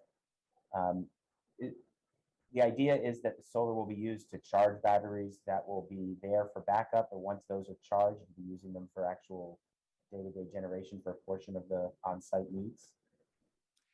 It could be a combination of both, Councilmember Cohen, and great question. The way that different microgrids, how they're equipped and how they're programmed can work in that fashion, where outside of resiliency, they could be on every single day. And that could be an aspect where it's shedding the load of what is needed from PG&E. As mentioned earlier, they are still tied to the grid. So whatever we can actually power through that system, that alleviates that need for that same volume of electric commodity from PG&E. So there will be some savings there. Then during the daytime, if there is more power produced than what that site is needed, it could also be integrated into the grid and also be a sellback aspect as well too. The utility doesn't buy back power, unfortunately, as much as they sell it to us for, but there is that type of revenue that can be gained from that aspect. Then for nighttime hours, yeah, the batteries can be used. So especially if these are sheltering sites, emergency use where it is multiple days because of a wildfire or earthquake, whatever it might be, the constant charging and discharging of the batteries day and night can be used to sustain those operations for a longer duration. Similar to a backup generator with diesel, it's just constantly refueling that diesel generator with diesel fuel. And that's what we've been doing so far for all of the past events where we've had those longer durations of the outages and the need to refuel those sites. The sun can do that for us with the batteries, and that could be just back and forth every day. So there is that element of some revenue generation by the sellback, but also just more constant use during daytime, regular daily business, and then definitely after hours, and then during emergencies. Great, thank you. As you're talking about storage and battery, I always like to talk about what I think are actually pretty elegant solutions that are often the lower tech solutions. There's a lot of, and this may not be appropriate in our cases, but just yesterday, a few of us, actually three of us were members of this committee, but we got a chance to go up to Lick Observatory and see the observatory there. And when they showed us how they opened the observatory and rotated the dome on the original observatory that was built in 1880s, and they didn't have electricity then, right? So they were able to actually generate electricity during the day using wind power, and used hydrology, which basically pumps water up to the top of a tower. And then at night, by letting the water drain, they could actually power the movement of the huge domes. And that's in essence a battery, right? So when we talk about batteries, they don't all have to be, Tesla batteries. There's a lot of other methodologies that we can use that have been in use for a long time. For some reason, people don't think about them anymore, and they're actually the greenest and cleanest way of storing energy. So just something I like to throw out every time, talk about some of those things when we talk about this. There's some really cool new gravity-based storage ideas for the large installations in the Central Valley, but we may even be able to try some cool things locally. Anyway, my last question is about the Bloom energy at Solar for America. And I know, obviously, there's been some controversy over whether Bloom is truly clean or not. Depends on the type of Bloom used. Obviously, there's a hydrogen fuel cell and there's the natural gas fuel cell. No doubt that the natural gas is still cleaner than the diesel generators that you were talking about. And we're better off having those Bloom installations instead. And I think I've talked to Bloom about this in the past.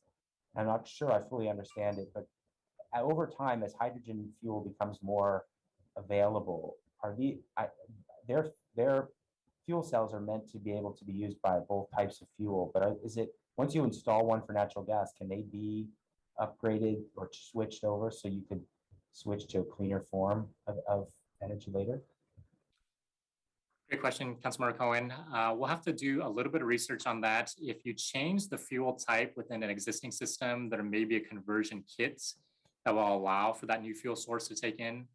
But without knowing for sure, we'd have to do a little bit of research to see if a brand new system must be brought in, if hydrogen becomes more available as a fueling source, as you had mentioned, or whether we can do some type of conversion with the existing system, hopefully at a lower cost, but still utilizing most of the existing system as is.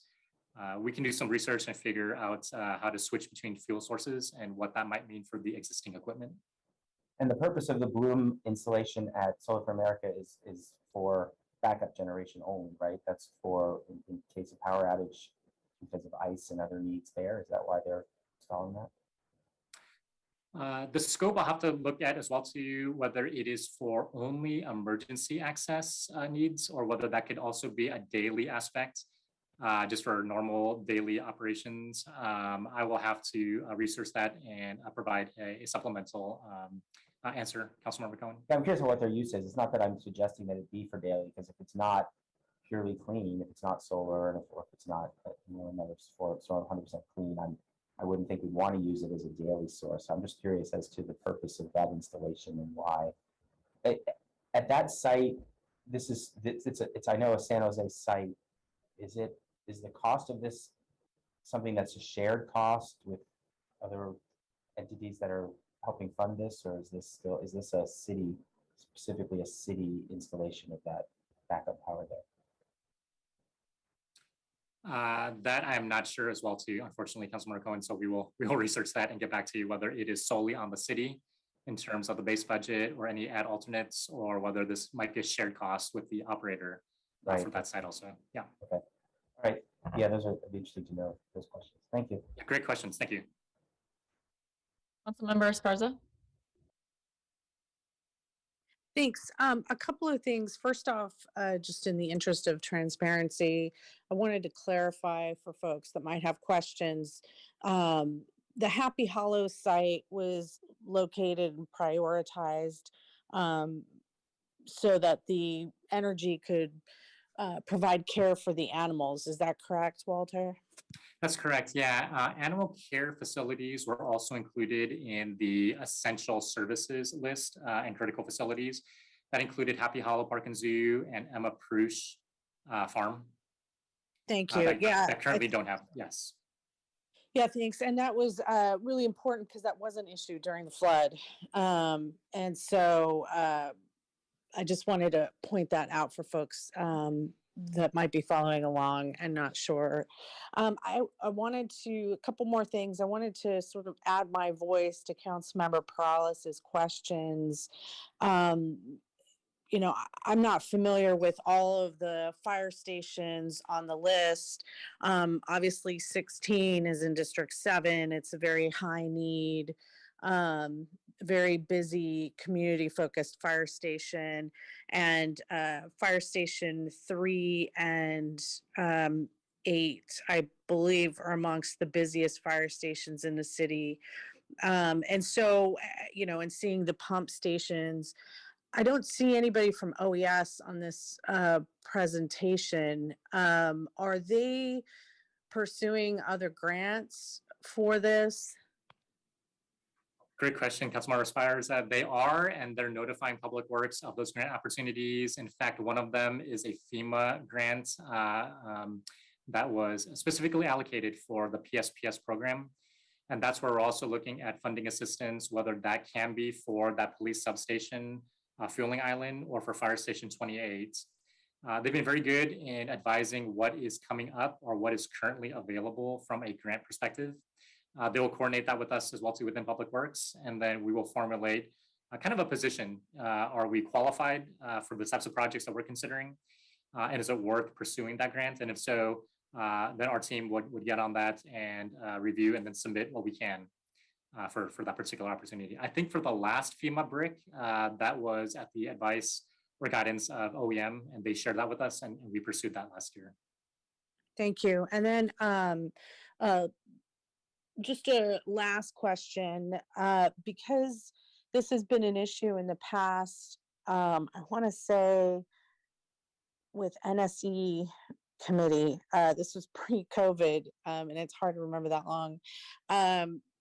We had a lot of discussions around shelter sites, right? Particularly around dense populations in the city, which are overwhelmingly on the east side. So a lot of folks, and downtown, and a lot of folks that can't shelter, they don't have backyards to shelter in. And so, for example, Coyote Creek flood, we used James Lick and Seven Trees for the flood, but for the big one, right? That really wouldn't be enough. We were talking about Los Lagos and some other sites citywide, but I do believe Los Lagos was an outdoor shelter. Are we, and so that would not be like community centers per se, it could just because it wouldn't be enough. Are we also looking at those mass shelter sites to meet our energy needs for those sites that we've identified? Great question, Councilmember Esparza. Outside of this list of those previously identified sites that do not have generation, we haven't explored further in regards to other potential locations that can serve under those emergency responses. There's a little bit of a tie-in with the Measure T program, and in particular, the reviews of existing sites that could be made shelter ready. Those are more so those community centers that could be used as warming and cooling locations as well. That's where we're trying to see if there's any efficiencies in that scope and the microgrid scope, and avoid any redundancies and maybe mesh some of that scope together where it makes sense. For those other possible aggregation sites, if they were not deemed as a critical facility before, we would have to start looking at those lists to see what that feasibility is, in particular for Los Lagos. I don't recall a discussion necessarily about outfitting that space. If it's a golf, and I'm gonna stop you there because Kip, you're in this meeting? Do you remember the conversation that we had? And I want to say it was NSE. I remember Councilmember Davis was there, so maybe it was T&E. This was back in the wing pre-COVID, where we talked about mass shelter sites. Because my concern is that we're looking at warming and cooling, which is great, we should, but we're really not connecting the dots with a true mass shelter in some kind of larger disaster. Thank you for the question, Councilmember Esparza. Kip Harkness, Deputy City Manager, Emergency Operations Center Director at the moment. We are just now in the process of reactivating some of the plans that were put on pause during COVID. One of those plans is specifically around mass care and sheltering. And I've just made a note to make sure as we go back and we restart that plan that includes the electrical generation needs and linkage in with this. It would have included in any case how we would power it up. Typically at that point, what we're doing is we're asking for mutual aid, we're bringing in generators, but to your point, to make sure that we've thought about what kind of generation we need at each site, we've done whatever pre-work is needed to ensure that we can actually hook up generators there, and then if possible, we're building our encouraging capacity at those large sites. And in the case of an earthquake, typically a lot of that sheltering will be built rapidly in open fields and places like that. We have high quality tents and portable facilities that are put up very rapidly. But it's a good connector. I've just made a note to make sure that as we reopen that piece of work, that we explicitly look at the power aspects of it and loop in Walter and the Public Works team on that as appropriate. So thank you for that catch and reminder. Thanks, Kip. Appreciate that. And the reason I keep poking at that is because if we had a big earthquake tomorrow, knock on wood, that these would be things that would consume our time and energy, and the sheltering periods would be very long, right? Because there'd be who knows what infrastructure would be left and where. So anyway, all right. Thank you. That's it for me. Thank you. Thank you, Councilmember Esparza. I just want to clarify, Walter, the recommendations for Roosevelt Community Center and Happy Hollow, that's going to come through the budget process. That's not part of this report exactly. Is that correct? That's correct. Yes. These are the recommendations that we feel might be possible with additional assessment, and then in sequence, because we want to make sure that we still have the correct amount of budget one at a time. And if so, it would go through the budget process. And tell me, is this, So I understand we need more in-depth review before we do that. Are you saying that you're going to go through make the budget request for this next fiscal year, and then is there going to be some kind of RFP process? Are we going to do a PPA model, or are we going to try to do something different than that? It could be a combination of all those, Councilmember Davis. So yes, with the money already budgeted, it is making the request to use that budget in the proposed budget cycle. After we do decide to move forward, it would have to be a competitive process, just based on how this is going to line up as a public work construction project itself. And the dollar threshold, it would mean going out to bid and making the competitive award that way. And right now, I don't think it's going to be a third-party operating agreement. We assume this will be city implemented and owned equipment. Okay, even though it sounded like the PPA, I think it's power purchase agreement, might be lower cost. Well, yeah, we'll still evaluate it. And Walter, please correct me if I'm wrong here. But yeah, Walter, go ahead. Yeah, sorry. So thanks, Matt and Councilmember Davis. So power purchase agreements, yeah, they could be lower initial capital costs because there is no capital cost necessarily for us. There is still heavy work though on the staffing side because we are involved in the design process, the engineering process, all of the reviews.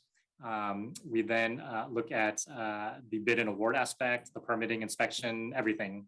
But the actual cost of the equipment, that is still borne by the contractor as well as all operations and maintenance. So there is a overall lower capital cost traditionally with going with a power purchase agreement. You're correct.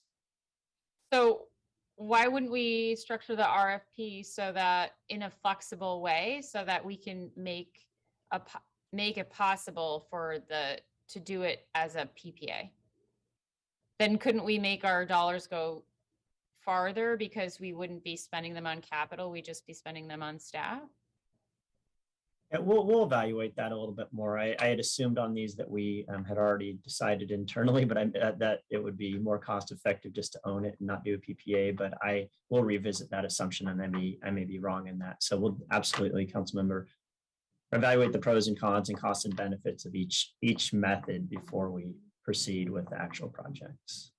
Okay, and then I guess the other question I have about the RFP process is it going to be 2 separate RFPs, or will you release it as 3, as if you have one for site number 1, one for site number 2, and then a third RFP if they wanted to bid on both, so that we might be able to get a better overall cost for both projects if they were done together?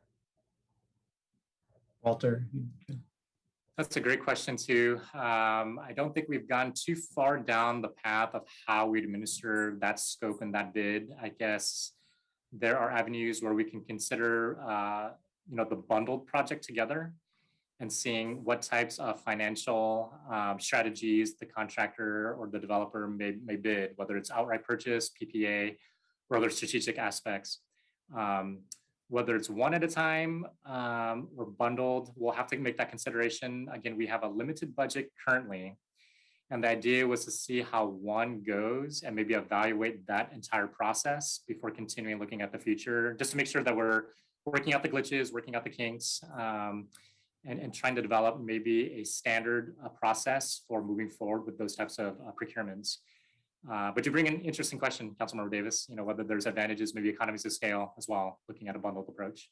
Well, yeah, and I mean, you took a lot of pains, Walter, during your presentation to say how new this is and how kind of exploratory we are. So why not be exploratory with our RFPs and not, if everything is so new, what's the likelihood of going through just the Roosevelt Community Center, for example, and then having a process come out of that we want to set in stone going forward for all of our microgrid projects. So maybe it makes sense to be a little bit more nimble with the way that we go about this so that we're open to getting the best projects for the dollars that we have available right now, and not making the goal of having a process set in stone be at the expense of dollars of these PPA arrangements and those kinds of things, where things might shift over time. I mean, we did this with our smart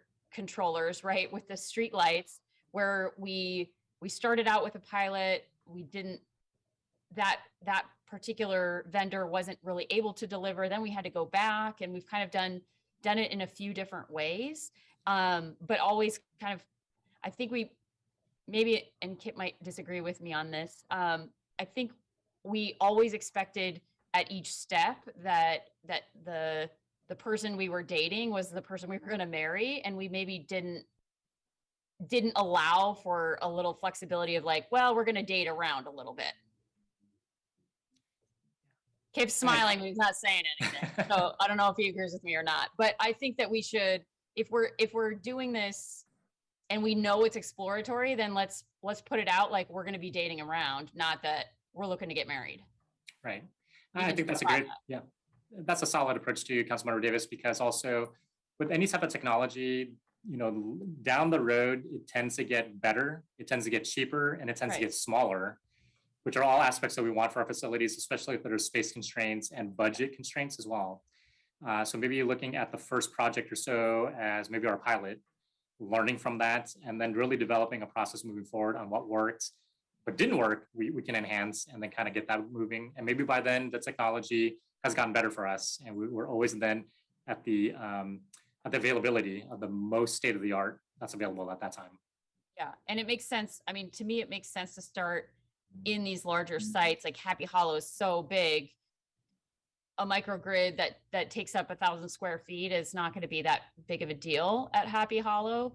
But certainly at the smaller spaces, that, as you say, that can wait for the technology to catch up and get smaller. Yeah. To that question, or that point, what is the percent of power usage of the site that these projects are meant to cover? So we talked about the generators right now at some sites just power the doors and the bells, and they don't power everything. I know when you're talking about a generator for your home, you don't expect to be able to, you know, surf the net and have all the lights on in your house and have your AC running and all of that. So what's the percentage that we're targeting? It depends. So that's where it creates a customized energy audit for each site. So for example, for a pump station, whether it's Storm or Sandy, it's almost 100% of those needs. I mean, outside of any emergency lighting for staff to work in, you need everything running just to get that pump station going. Fire stations, probably very similar. If we're looking at 24/7, 365 operations and the existing handheld generators aren't cutting it per se, we know that those are living units for the firefighters at those locations. And if kitchens, restrooms, bathrooms, the bedrooms are all needed, that's something to consider. For the other sheltering sites, that is a good question, whether everything needs to be powered at those locations. Is it just the multi-purpose room? Is it just the restrooms? Is it just kitchens per se? Is it just emergency lighting on the exterior parking lot lighting? That's the evaluation that we need to do to isolate what is that actual essential load. Then if that essential load can be put on just 1 or 2 emergency electrical panels, and then the generator or the microgrid are just feeding those emergency panels, then we'll know if it's a long-term outage and PG&E isn't there, this generator or this microgrid will support just those critical operations. But whatever we don't need to power in those emergency scenarios, maybe we save and we don't have to actually power everything up at 100%.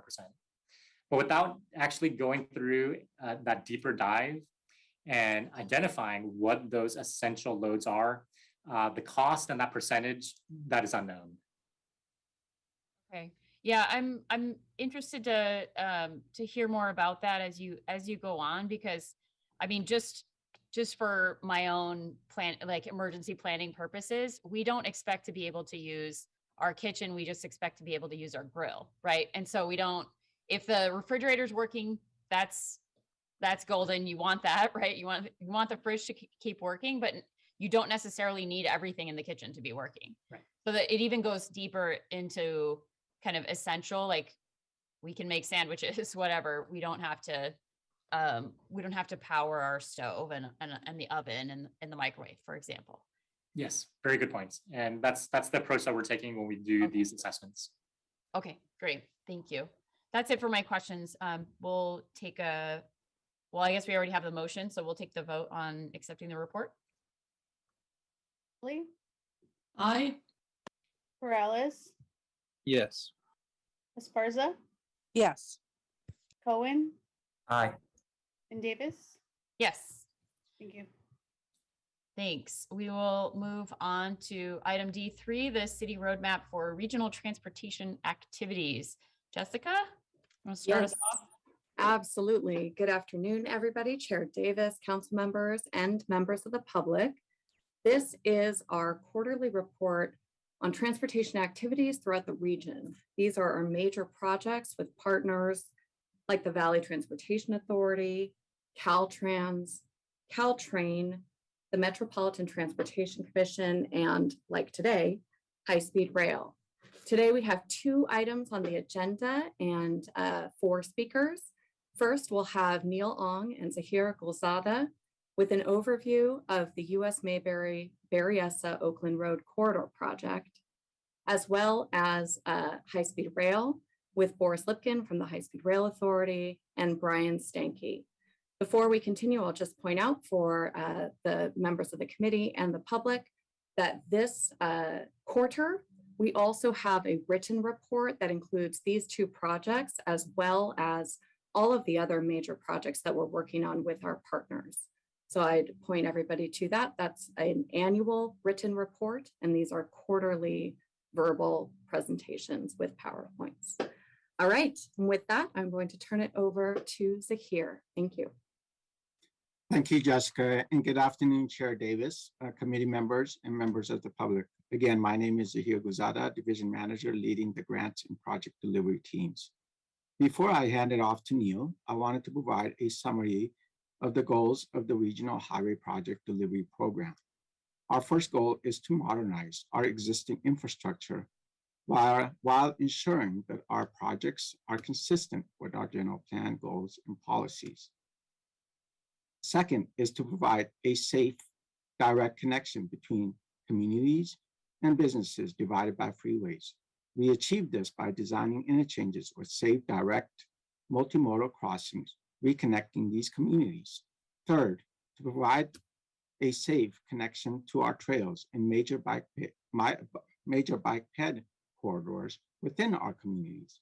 This could include separated bike ped elements along the interchange to eliminate conflict points for pedestrians and cyclists. The top picture is a good example showing the separated pedestrian loop at the US 101 Trimble Interchange project, currently under construction.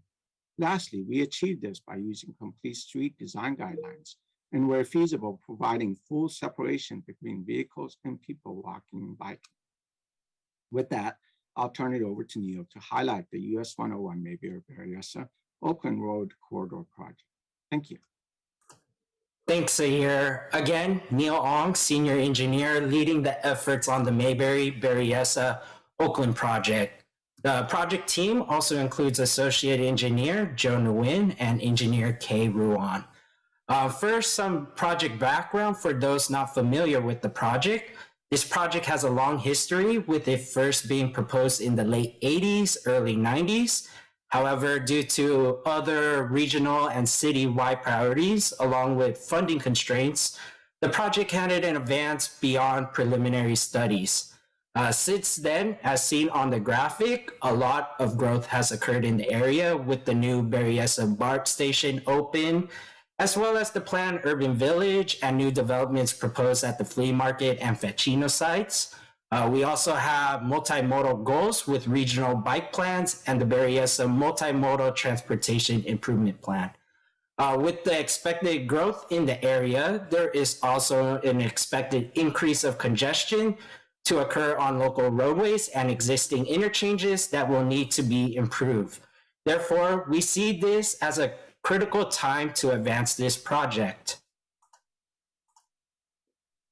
So the purpose of our project will be to improve mobility and accessibility in the project area that is currently lacking, with the only routes accessing US 101 are through Oakland Road and McKee Road interchanges.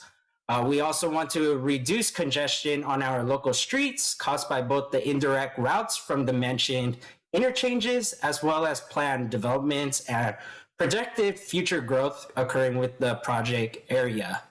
Lastly, we want to fill in the existing bike pedestrian gaps and provide better facilities that's currently missing in the area.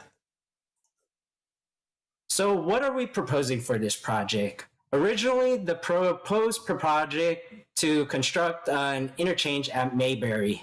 However, during preliminary studies, we had identified challenges within the project area, which made us reassess and look at the whole Mayberry, Berryessa, Oakland corridor, rather than just focusing on one spot. This led us to study a new interchange location at Berryessa instead of Mayberry, as seen on the graphic. This also includes partially or fully closing the existing Oakland Road interchanges on and off ramps, as marked with the red asterisk due to its close proximity with the heavily congested 880-101 interchange. In terms of bike ped elements, by having the interchange at Berryessa, we saw the opportunity to make Mayberry a premier low-stress bike ped corridor by improving the bike ped facility on the existing Mayberry Road overcrossing to make it more inviting, and it will be consistent with both VTA's Central Bikeway Plan and City's Berryessa MTIP. In addition, with the partial or fully closed Oakland Road interchange, we will also be able to close an existing bike gap on Oakland Road with proposed bike lanes on the overcrossing. We will also be providing new sidewalks, crosswalks, and curb ramps where gaps currently exist in the project area. So where are we in the project? Our comment scoping period began on January 4th and ended last Friday, February 4th. We also conducted a public scoping meeting back on January 19th. So the next step is the environmental phase, which includes doing technical studies and then summarizing our findings and addressing the comments from the public in an environmental document. This will take us to spring 2025 for completion of the environmental phase. As we are finalizing the environmental document, we will begin work on the design early, and once the project is fully approved, we can work on the right-of-way acquisition. Therefore, we anticipate the start of construction to begin in fall 2026. As part of the environmental study, we will be studying multiple topics as seen on the screen. In addition, as I mentioned, we had our public scoping meeting, which we had a lot of participation from the public. While most questions and comments were concentrated on the design, we also had comments and questions pertaining to traffic, community, property, and constructed related impacts. While it is still too early to determine the full impacts of each topic from the project, as we perform the technical studies and complete the environmental document, we will be ensuring that all comments and questions are addressed. And if there are any impacts caused by our project, we will determine and note the necessary mitigations. As the project progresses, we will continue to provide updates to the committee and members of the public, and we welcome your input and support along the way. And that concludes the Mayberry Berryessa Oakland project presentation, and I will hand it off to Boris Lipkin to talk about high-speed rail. Thank you. Thank you, Neil, and good afternoon, committee members. My name is Boris Lipkin. I'm the Northern California Regional Director with the California High-Speed Rail Authority. And just to give a quick update on you just heard about the beginning of an environmental clearance process, and I'll give an update on the closing end of an environmental clearance process. So if you can go to the next slide, please. Thank you. So for those following the project will know we've split up the statewide system into individual project sections covering portions of the system. The one that runs through San Jose is part of our San Jose to Merced project section, connecting us from the Bay Area all the way to the Central Valley, where we have already completed environmental clearance and are under construction. So for this project section, we published our draft environmental document back in 2020. And we've published a revised or supplemental draft environmental document last year focused on mountain lion and monarch butterfly changes in listing under the Endangered Species Acts of California and the United States. In total, we received roughly 5,000 comments on about 750 submissions from folks, about 500 of those being a form letter that we got. And we're now preparing to release the final environmental document, which we expect to publish on February 25th. So a couple Fridays from this Friday. And then ultimately we'll bring that to our board of directors for their consideration at their 2-day board meeting on April 20th and 21st. On the way, we will hold another round of our community working group meetings. So I'll just highlight that our San Jose community working group will meet March 9th at 6 p.m. Next slide, please. So just as a reminder, this section is roughly almost 90 miles in length in total, stretching from Scott Boulevard in Santa Clara through Diridon Station down to South Santa Clara County and Gilroy, and then across Pacheco Pass, again, connecting to the Central Valley. The preferred alternative that we had identified in the draft environmental document and that will be remain the preferred alternative for the final is alternative 4. It's the purple line on the map. And what this would do is extend the blended system, which is us sharing tracks on an electrified corridor with Caltrain, which currently ends in San Jose, all the way down to Gilroy before turning east and including 2 tunnel sections across the Pacheco Pass. Next slide, please. And again, just as a reminder, our board identified that as the preferred alternative back in 2019. And this is, while there's a lot behind the analysis of the alternatives, just at a very summary level, the preferred alternative had the fewest displacements. Of course, using the existing rail corridor means we're impacting fewer other facilities or businesses or residences. Fewest impacts on wetlands, habitats, and natural resources for many of the similar reasons. It is a little bit slower, so that of course matters for us on the high-speed rail side, but it does also allow for the extension of electrified Caltrain service to South San Jose and South Santa Clara County, which is the only alternative out of the 4 that would allow for that, which has been a long-term goal for many of those communities and something that we're very much supportive of, and it helps form the foundation for some of our work around Diridon Station as well. Next slide, please. And again, trying to summarize 5,000 comments in one slide. Of course, we received comments on a variety of different topics across the environmental document. This is meant just to be a quick snapshot of them. In response, we've modified, added analysis, revised things between the draft and the final. We've added mitigations and made additional changes to mitigations that we had already proposed in the draft. Of course, the city commented, and we've met with DOT staff to review the responses to those comments and modifications. And then as a little bit of a preview for, I think you're about to hear from Brian directly about it, but we've also been working with city staff on an MOU to sort of put the final environmental document a little bit of context around with other things going on around Diridon Station and around planning for grade separations in Monterey Corridor. And so sort of helping to connect all the pieces that we have moving around the rail corridor into something that's a little bit easier to understand all the roles, responsibilities, how it all aligns, and how we all work together on advancing all of that program. And hopefully I didn't steal too much of Jesse or Brian's thunder with that, but I think this is my last slide, and I'm happy to take questions probably at the end after Brian's portion of the presentation. Good afternoon, Chair and committee members. My name is Brian Samke, Rail Planning Manager with the Department of Transportation. The city's engagement with high-speed rail over the last decade plus has been in the context of their ongoing environmental report. As we just heard from Boris Lipkin, they are taking their final EIS to the High-Speed Rail Authority Board for approval in April. Therefore, under council direction, we have been working with High-Speed Rail on a memorandum of understanding, setting the framework for how the city and High-Speed Rail will cooperate going forward post the environmental review process. When High-Speed Rail selected their preferred alternative and published their draft EIR, the city had 4 main areas of concern: treatment of Diridon Station and planning around Diridon in their EIR, the southern approach tracks to Diridon going through the Gardner and North Berlin neighborhoods, grade separations throughout the city, and environmental justice concerns. Next slide, please.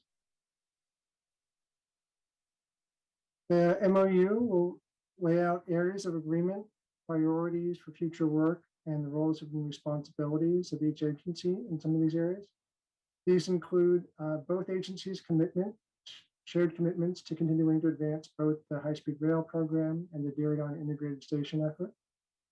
High-speed rail's environmental justice commitments in their final EIR, including community improvements above and beyond the environmental mitigations to offset potential disproportionate impacts. And as shown in the slide, some of these improvements will span the corridor, others will be targeted at specific sites. At Diversion Station, high-speed, in addition to the integrated station planning, both agencies will coordinate near-term work, including updating high-speed rail's access plans to reflect the updated Diversion Station area plan and downtown west approvals. And both agencies working together to protect and secure right-of-way in the station area to enable both high-speed rail and Diversion integrated station projects. Finally, in the Monterey Road grade separations, high-speed rail will be adding flexibility in their EIR to allow their commitments to both their environmental mitigations and their community improvements to be shifted as financial contributions towards grade separations along Monterey. In return, the city would take the lead on furthering planning, design, and environmental clearance for grade separations along Monterey Road, and responsibility for finding the rest of the funding for grade separations beyond the potential high-speed rail contribution. Towards this, city applied last November for a $7.5 million federal grant to advance grade separations through preliminary design and environmental clearance. And with that, I'll turn it back to Deputy Director Zhang. Great. All of us are here for any questions. I will only clarify that you do not have the memorandum of understanding in front of you today at the committee. We are planning to bring that to you in early March at the full city council meeting. All right. Back to you, Chair Davis.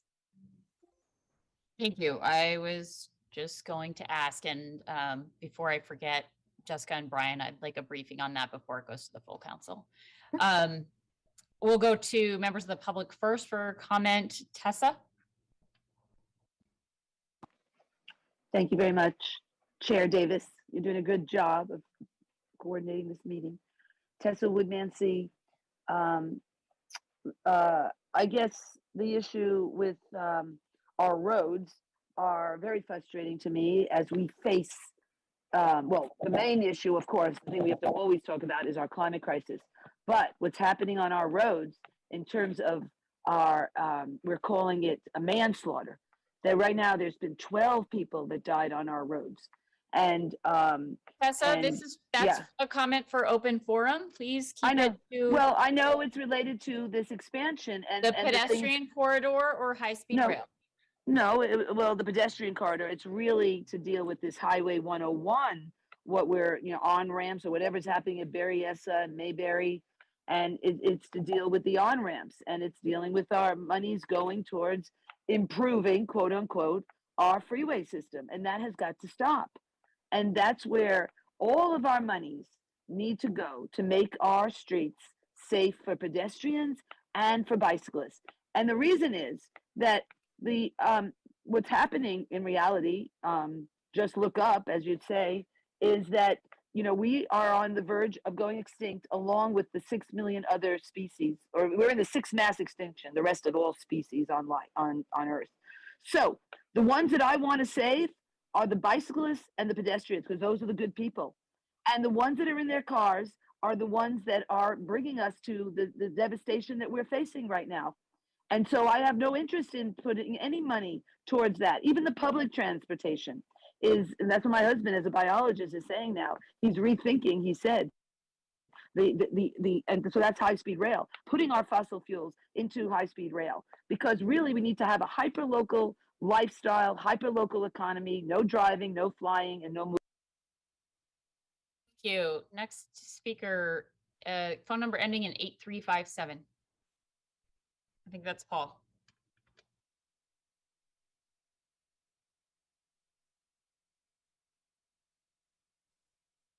*6 to unmute.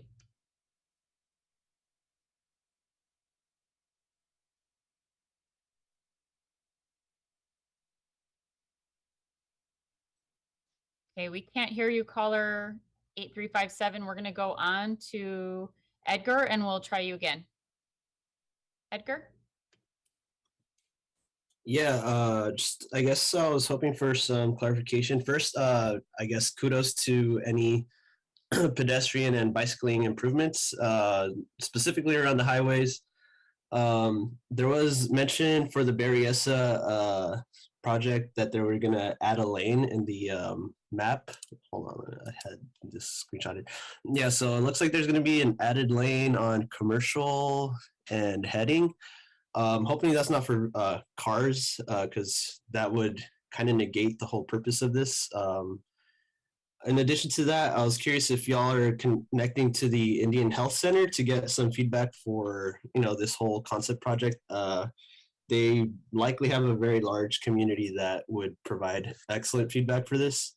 If there is going to be an added lane, I would implore y'all to consider like electric bicycles, scooters, or things of that nature to be the lane that is added, so that there is a possibility of faster moving people powered machines, as well as the slower ones for people that are maybe recreating, going to the flea market, or just kind of exploring around the neighborhood. So if you are adding lanes, again, I hope it's for electric motorized bicycles or things of that nature, and not for cars. Thank you. Thank you. Call in user 1.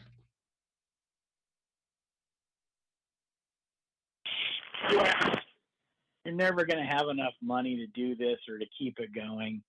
People are working from home now. I don't think the city, the county, the state, the federal government realizes how expensive it is to have high-speed rail. 101s need to be widened for a long time. Doesn't need electric scooters or anything like that, right? You don't need that. You need more space for cars. I hate to say it, but people still use them. And if you really think you're going to integrate a mass transit system, you have another thing coming, because you can't even get the buses right with VTA. Not enough drivers, not enough people. Tried to take a bus from downtown back to where I live the other day. Disaster. I called up VTA. People are nice, but they're like, we don't have any drivers. You're going to have to wait 45 minutes, whatever. No big deal. So I wasn't in a hurry. But I don't think you realize, if you want to have an integrated system, you need to move to Madrid, Spain, where I used to live, and use their mass transit system there. And then you could figure it out from there. But you'll never do that, because the people here in this town are still picking prunes. Really, it's a true story. You don't know what you're doing here. You're out of your league. I don't care how much money Mayor Pete's going to dump on you guys. It's not going to be enough. And it's going to be a disaster project. I'll tell you what, keep doing what you're doing. I look forward to the boondoggle. I look forward to the budget shortfall. You're not going to have enough riders. You're not going to have enough money from the riders. You're not going to have enough money from the government, because it's going to eventually dry up. What it costs to do this is unbelievable. You want to use high-speed rail? We had it in Europe. It was very nice. It was very expensive too. It wasn't cheap, right? It's not free. And as you can see, the high-speed rail for the whole. Thank you, Blair. Hi, Blair Beekman here. Thanks a lot for this item. To try to help Tess out a bit and to comment on Edgar's words, so thank you for Edgar's words. I think he was trying to say something of what Tessa was trying to say. I think Tessa was trying to also note the importance of pedestrian and bicycle lanes that are needed also, besides the scooter lanes. So good luck on these issues, and what can be there can be a lot of things to talk on with this issue with such a memo. So thank you for your time. to speak to the high-speed rail issues. It's my hope that, that we've been talking with MTC more here in San Jose area and getting them involved with the project, that we're learning the ideas of what can be openness and accessibility for the process, public accessibility. Those are important concepts that we want the project so badly here in San Jose. We are willing to not be open and clear about what are our choices around the entire Bay Area and California for the future of this project. There's a real chance that, there's choices from Merced how it will go into Sacramento eventually. Is that through Turlock or will it go through Tracy? If we go through Tracy, that brings up the ideas of creating, a BART system that can go from Dublin into Tracy. And that's an interesting concept. The rail system they're currently working on, I find questionable for the Tri-Valley area there. We should be openly talking about these things more and not hiding things and wanting things to go only our way. And all options can be open and available. Let's talk about the future of high-speed rail through Tracy more, where there's not homes there. It's much easier to build. Why don't we talk? Why is that so confusing to talk about? Because San Jose has a vested interest to work it only through Merced to San Jose. Thank you. Phil. Hi, thank you. I wanted to mention two things. I'll try to figure this in, but I saw the flea market listed up there in Berryessa, and I just walked through the flea market on the weekend, and just the sense of history there was quite wonderful. I know what's going on is challenging and going to happen, but I wanted to ask about the trees. I can't find, there's a lot of large oak trees on that property, and I just wanted to find out more about those before the development, but the links are not working on the city website. They say that these links for this project are not accessible. So that's one thing I just want to let you know, because I wanted to find out what was going to happen to those larger trees. And then secondly, the displacement issue was listed in the report for the high-speed rail project. And I know a lot of people probably chimed in on that. But I'm wondering at what point in, whether it's regional government, city government, state government, I don't know, at what level displacement concerns will actually be backed up with funds. So not only for like eminent domain, I know that's a whole separate issue, but I'm actually talking about renters who are displaced often without anything but 30 to 60 days to move on. And we really need to start thinking about our population of renters as they are displaced. When we have these big projects, we need a fund that actually can either help them to move out of this expensive area, help them, go from roof to roof. That's what I always say. The in-between is where a portion of our homeless come from when they are displaced by anything. It doesn't matter what kind of development it is. That's just simply something we can't tolerate. We need to set aside funds in a displacement fund related to projects, development projects, that's specifically for renters who will not be given any funds and no way to go from roof to roof. We need to protect them so we do not increase the homeless population. Thank you. Thank you. We're going to try 8357 again. I know your hand's not up, but it was before. *6 to unmute.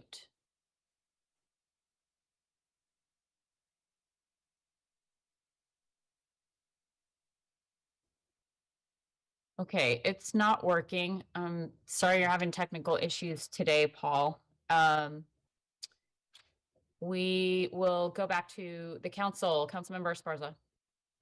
Thanks. And not sure if this is a question for Boris or Jessica, but I have some questions around mitigation being applied to the Seven Trees area of District 7, which is, Monterey, capital of that area.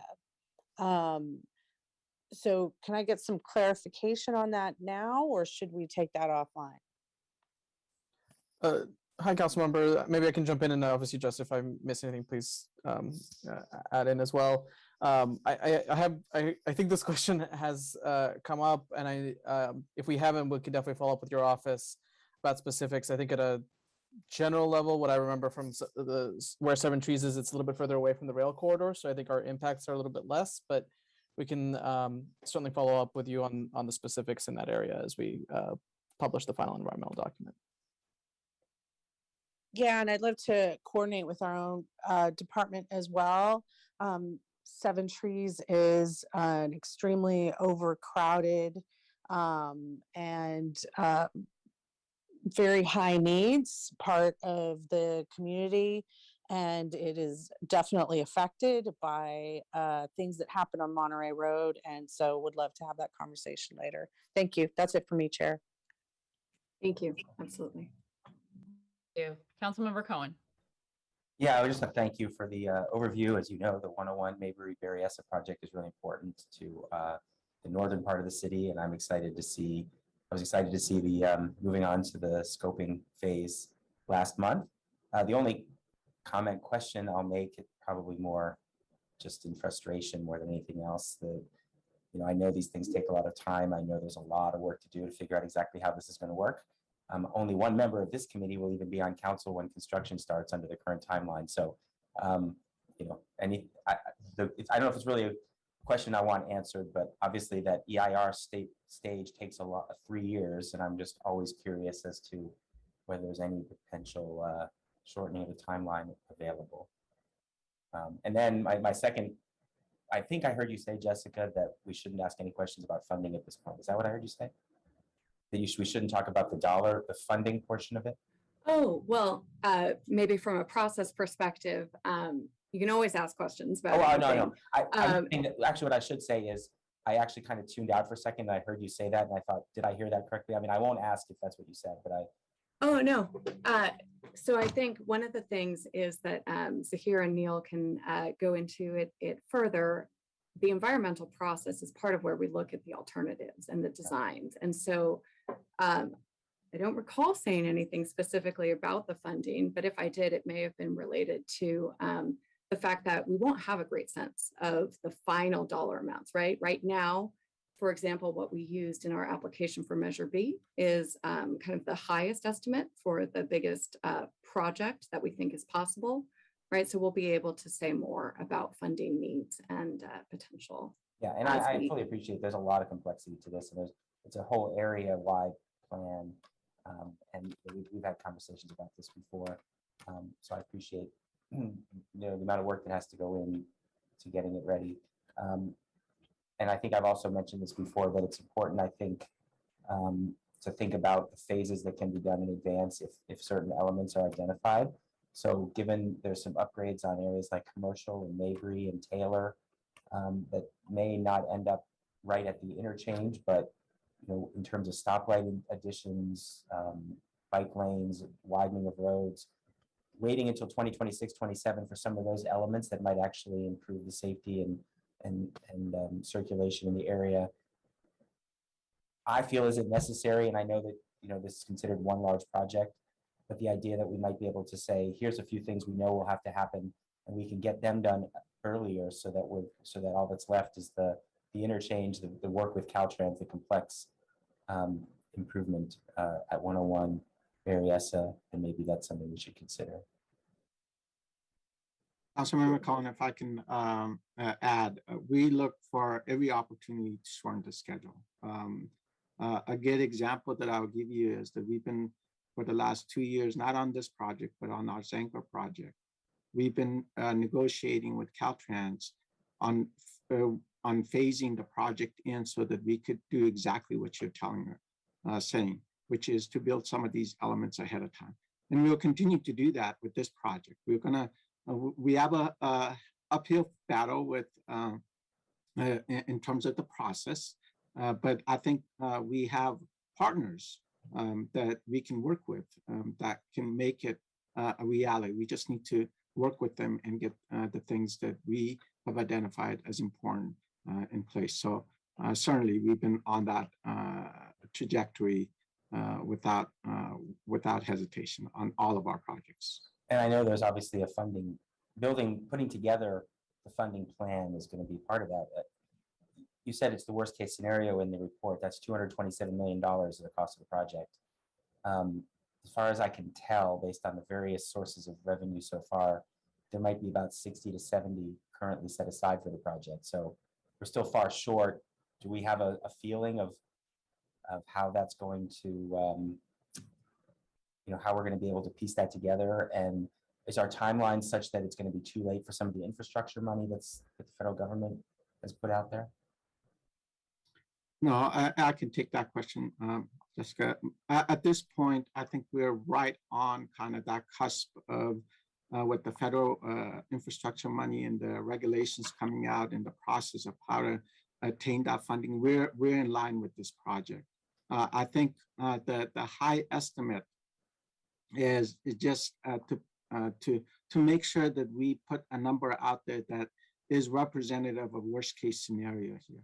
But again, we work back and we really look at, for instance, the biggest cost is usually the right of way. So that impact we want to minimize as much as we can, not only because of the cost, but because it does disrupt folks' lives in some cases. So we look at this in very serious manner, whether it's the process, whether it's the budget, but in terms of the funding, while we do have some funding right now, moving the project into the environmental phase, we anticipate working with our partners with BTA to get as much of our funding for this project and some of the other ones from the new federal infrastructure bill. In fact, we are, I think we're in a perfect spot at this point, given the project schedule.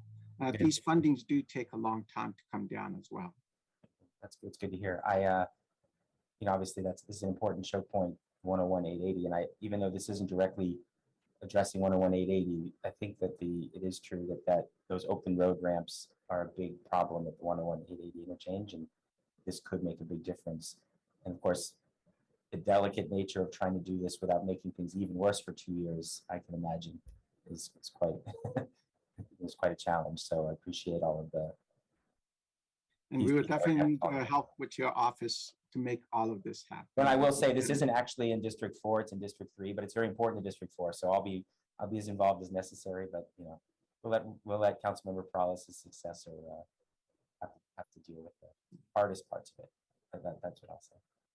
No, I'll be there, willing to help as much as possible. Thank you. Thank you, Councilmember Cohen.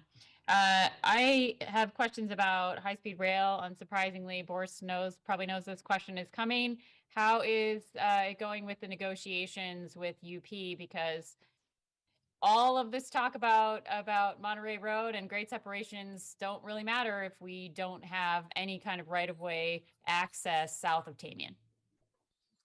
Yeah, not a surprising question. That process is continuing, so I don't have I need something better than that, Boris. This process has been continuing for over 3 years now. It has, and Union Pacific is challenging, and as you know that some of their issues that I think there's a little bit of a new opportunity being put forward through the governor's budget and some of the freight investments that he's proposing around the state, which UP is very keen on, and so there is a little bit of synergy that we have there.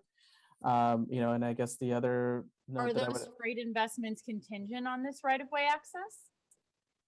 Well, I think we've talked about this probably in other venues where part of what UP wants in return for this right-of-way access is other improvements in their system, and so that provides us with opportunities with leveraging other state investments to help with some of those other things on UP's wish list in other locations.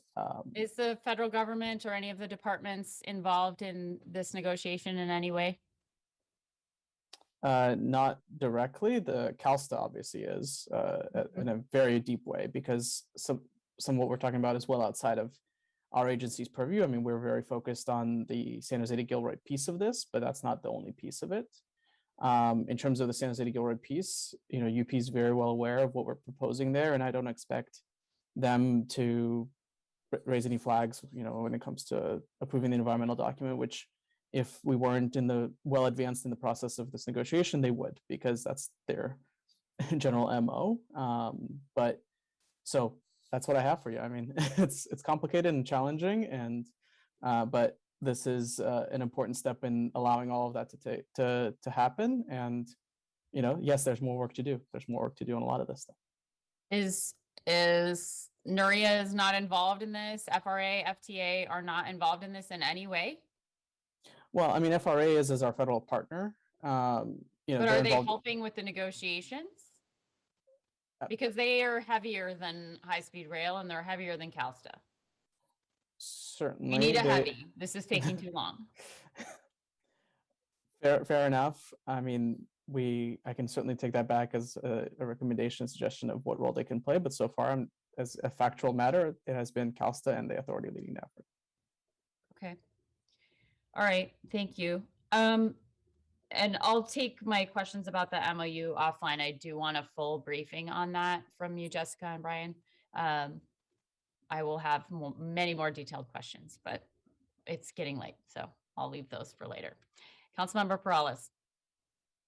Yeah, thank you. And just one question, and doesn't have to do with my successor, Councilmember Cohen. So it's but I guess everything will be eventually at some point here.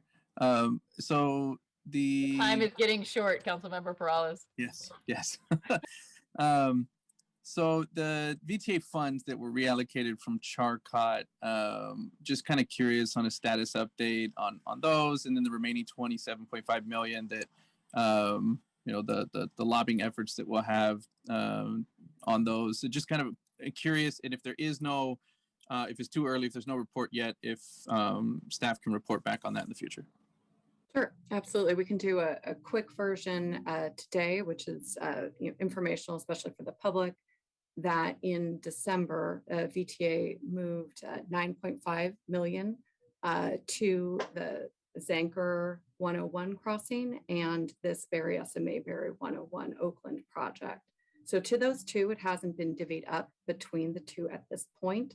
And then similarly, last week, the council directed that any of our transportation impact fee or TIF funds that the city had, which are about 3.9 million remaining for the CHARCOT project, would similarly be redirected. So that will occur through the budget processes. And then we are also charged with working with VTA, as the council member alluded to, on the remaining 27.5 million in Measure B funds that had already previously been allocated to the CHARCOT project.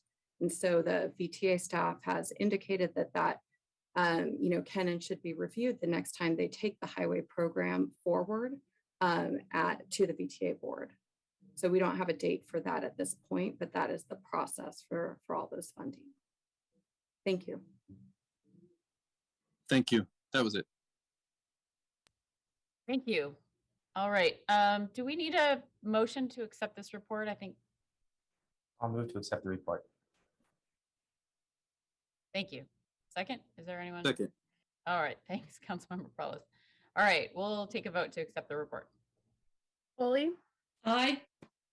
Perales, Yes. Esparza,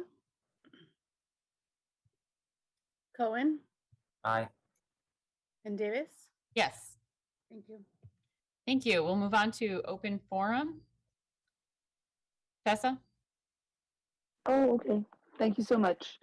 Yeah, I guess that was my experience in going to the Campbell Farmers Market, because we don't have a farmers market that accepts the EBT in our community, at our Rose Garden Farmers Market or the Willow Glen Farmers Market. And there's definitely a racist issue here. And so that's why I went to Campbell. And it's very crowded because they're the only one that accepts it in a very wide area. And that's a problem, you know, in terms of our COVID issues. So that needs to be fixed in terms of how that all our farmers markets should be accepting EBT, which is the food stamps, also called CalFresh. And anyway, so here I am on the road, and, you know, I was on Bascom. That was terrible. So my husband recommended Lee, and I went on Lee, and that was nicer, but still there's a lot of gaps, you know, and Campbell is much better. So I go into Campbell, I have bike lanes, especially on Bascom, but you know, I don't have the bike lanes. You know, we're not getting the bike lanes, and there's 2 lanes of freeway, not free, well, they're basically freeway, and then there's cars parked on the side, and no place for the bicycle. And the worst place that happened recently, when I went to my girlfriend's house in Santa Clara, and I was on Newhall and Scott, those go together, And I don't know where it was, if it was San Jose or Santa Clara, but these type of divisions have to go away. You can't have one city have a bike lane and then none, and then again. I mean, where do we disappear for a minute and then we come back? And that's the thing. That's why we call it manslaughter. That you people are not putting the money and the resources to create safe streets, and that's why we have 12 dead now already in the first month of the year. And you're not making the changes of zero, the vision zero, and our roads aren't safe, and we have these corridors like the Alameda, and where there's no bike lanes, and that's bad. Next speaker is Blair. Hi, Blair Beekman here. Thanks for the meeting today. I had a couple items to go over. One was, just a reminder that, with all the law enforcement questions, new questions we have at this time, and the use of ALPRs and stuff, we've already, with open public policies and accountability, and that the fact that there are, it can really help organize and define our practices at this time very well, and our law enforcement questions. And with so much, surveillance technology and 4 and 5G technology around us right now, it can just simply openness and accountability practices can really help define our law enforcement questions at this time. It's really an interesting concept that I hope you're wanting to look into more and understand better. And it can help organize Vision Zero ideas as well. It's our better civil rights and civil protection practices that can help organize our law enforcement questions at this time. To also note, with COVID issues, we want to say we're doing good things with the science of the vaccine process, but yet we're not learning to more openly talk about the nanotechnology involved with the vaccine process. I've been asking yourselves to learn ways to talk more openly about the good of the vaccine process. Let's learn to talk about the nanotechnology itself, and that makes a clear conversation available. And it's the open public policies, of course, with technology ideas I work on that can help have a neutral conversation about these things. A quick reminder that with CHSR issues that, I have 14 seconds and I have 2 important things to say. With the future of fuel issues, good luck on how we can, fossil fuels don't have to be fully relied on. Renewables can do the job at this time. Good luck how to look at. Thank you. Next speaker is call-in user 1. Big day for you people tomorrow. Going to vote on some gun control issues. Gun controls end in pile of schools. And Peralez, man, he was okay with charging people a fee. He doesn't have to pay it because he's a cop. Cops are exempt. So imagine he's like, hey, it's only $20. I'll tell you what, you pay the $20 for the people, Peralez, if it's no big deal, since you don't have to. And most cops I know have arsenals full of guns. Arsenals. Big gun safes full of guns. So yeah, tomorrow, big day for you people. The gun control, making people have insurance. Look at it. Now you got the ATF amassing all these people's names and addresses who have guns. You guys can use this new ATF list. Hey, anytime the ATF's involved, you can always make sure that there's a pile of bodies left behind, innocent victims and themselves included. Who's going to enforce this too? Is SJPD going to be kicking some doors in, with their SWAT team? And hey, Deb, your park over there, the Rose Garden, Graffiti City. Start cleaning it up. It's unbelievable. First is broken windows. After 2 years, you guys finally fix them. Broken fountain, 2-3 months, finally fixed. Now graffiti. You better pay close attention to that park because that's where I go, okay? And I'm a taxpayer, and I demand my parks to be perfect because the park police also demands you to behave perfectly. Don't fly a kite. Don't have a beer. Don't sit at a picnic bench. Don't play a game on the, don't play a game on the grass, right? But you can have graffiti, broken windows, shit-stained bathrooms. Thank you. Please feel free to report any graffiti on your 311 app. I don't go there every day. Thank you. Next speaker, Jill Borders. Thank you, and thank you for Councilmember Deb Davis. Thank you for your kindness during this. You've been really helpful to members that are having trouble today, and I recognize your patience, and I thought that was really cool. So I actually wanted to mention something that has been on my mind. I went to the Evergreen Farmers Market, and what a lovely place that is. And of course, on the corner, to be able to see the library, to be able to then go to the market, to be able to then sit on a bench, walk your dog, get your food, have a cup of coffee, have lunch. I mean, you could have dinner, you could do it all, right? So that, I think, is what the plan was for so many of these ideas about, mixed use, walkable neighborhoods. And then as I see SB 330 going in, and we're like, oh, we got to get this affordable housing in there. Forget the commercial component underneath. That really bothered me. I'm trying to get over it, trying to move past it. But I really want to find out how we could partnership with either city, as you look at your budget coming up, partner with the city and have things like under these affordable housing complexes that are going up, just community spaces. Maybe that the city's council member in that particular district will have a space in that. It's very hard for us to come all the way to City Hall to do anything. If you want to get a permit, okay, I understand. But if you want to meet with your council person, wouldn't it be nice to be able to go into, your council member's smaller kind of office, maybe 2 people, districts that border, they could share it underneath an affordable housing project, and the city could subsidize that small space. We really need to be thinking about building with children in mind and community in mind.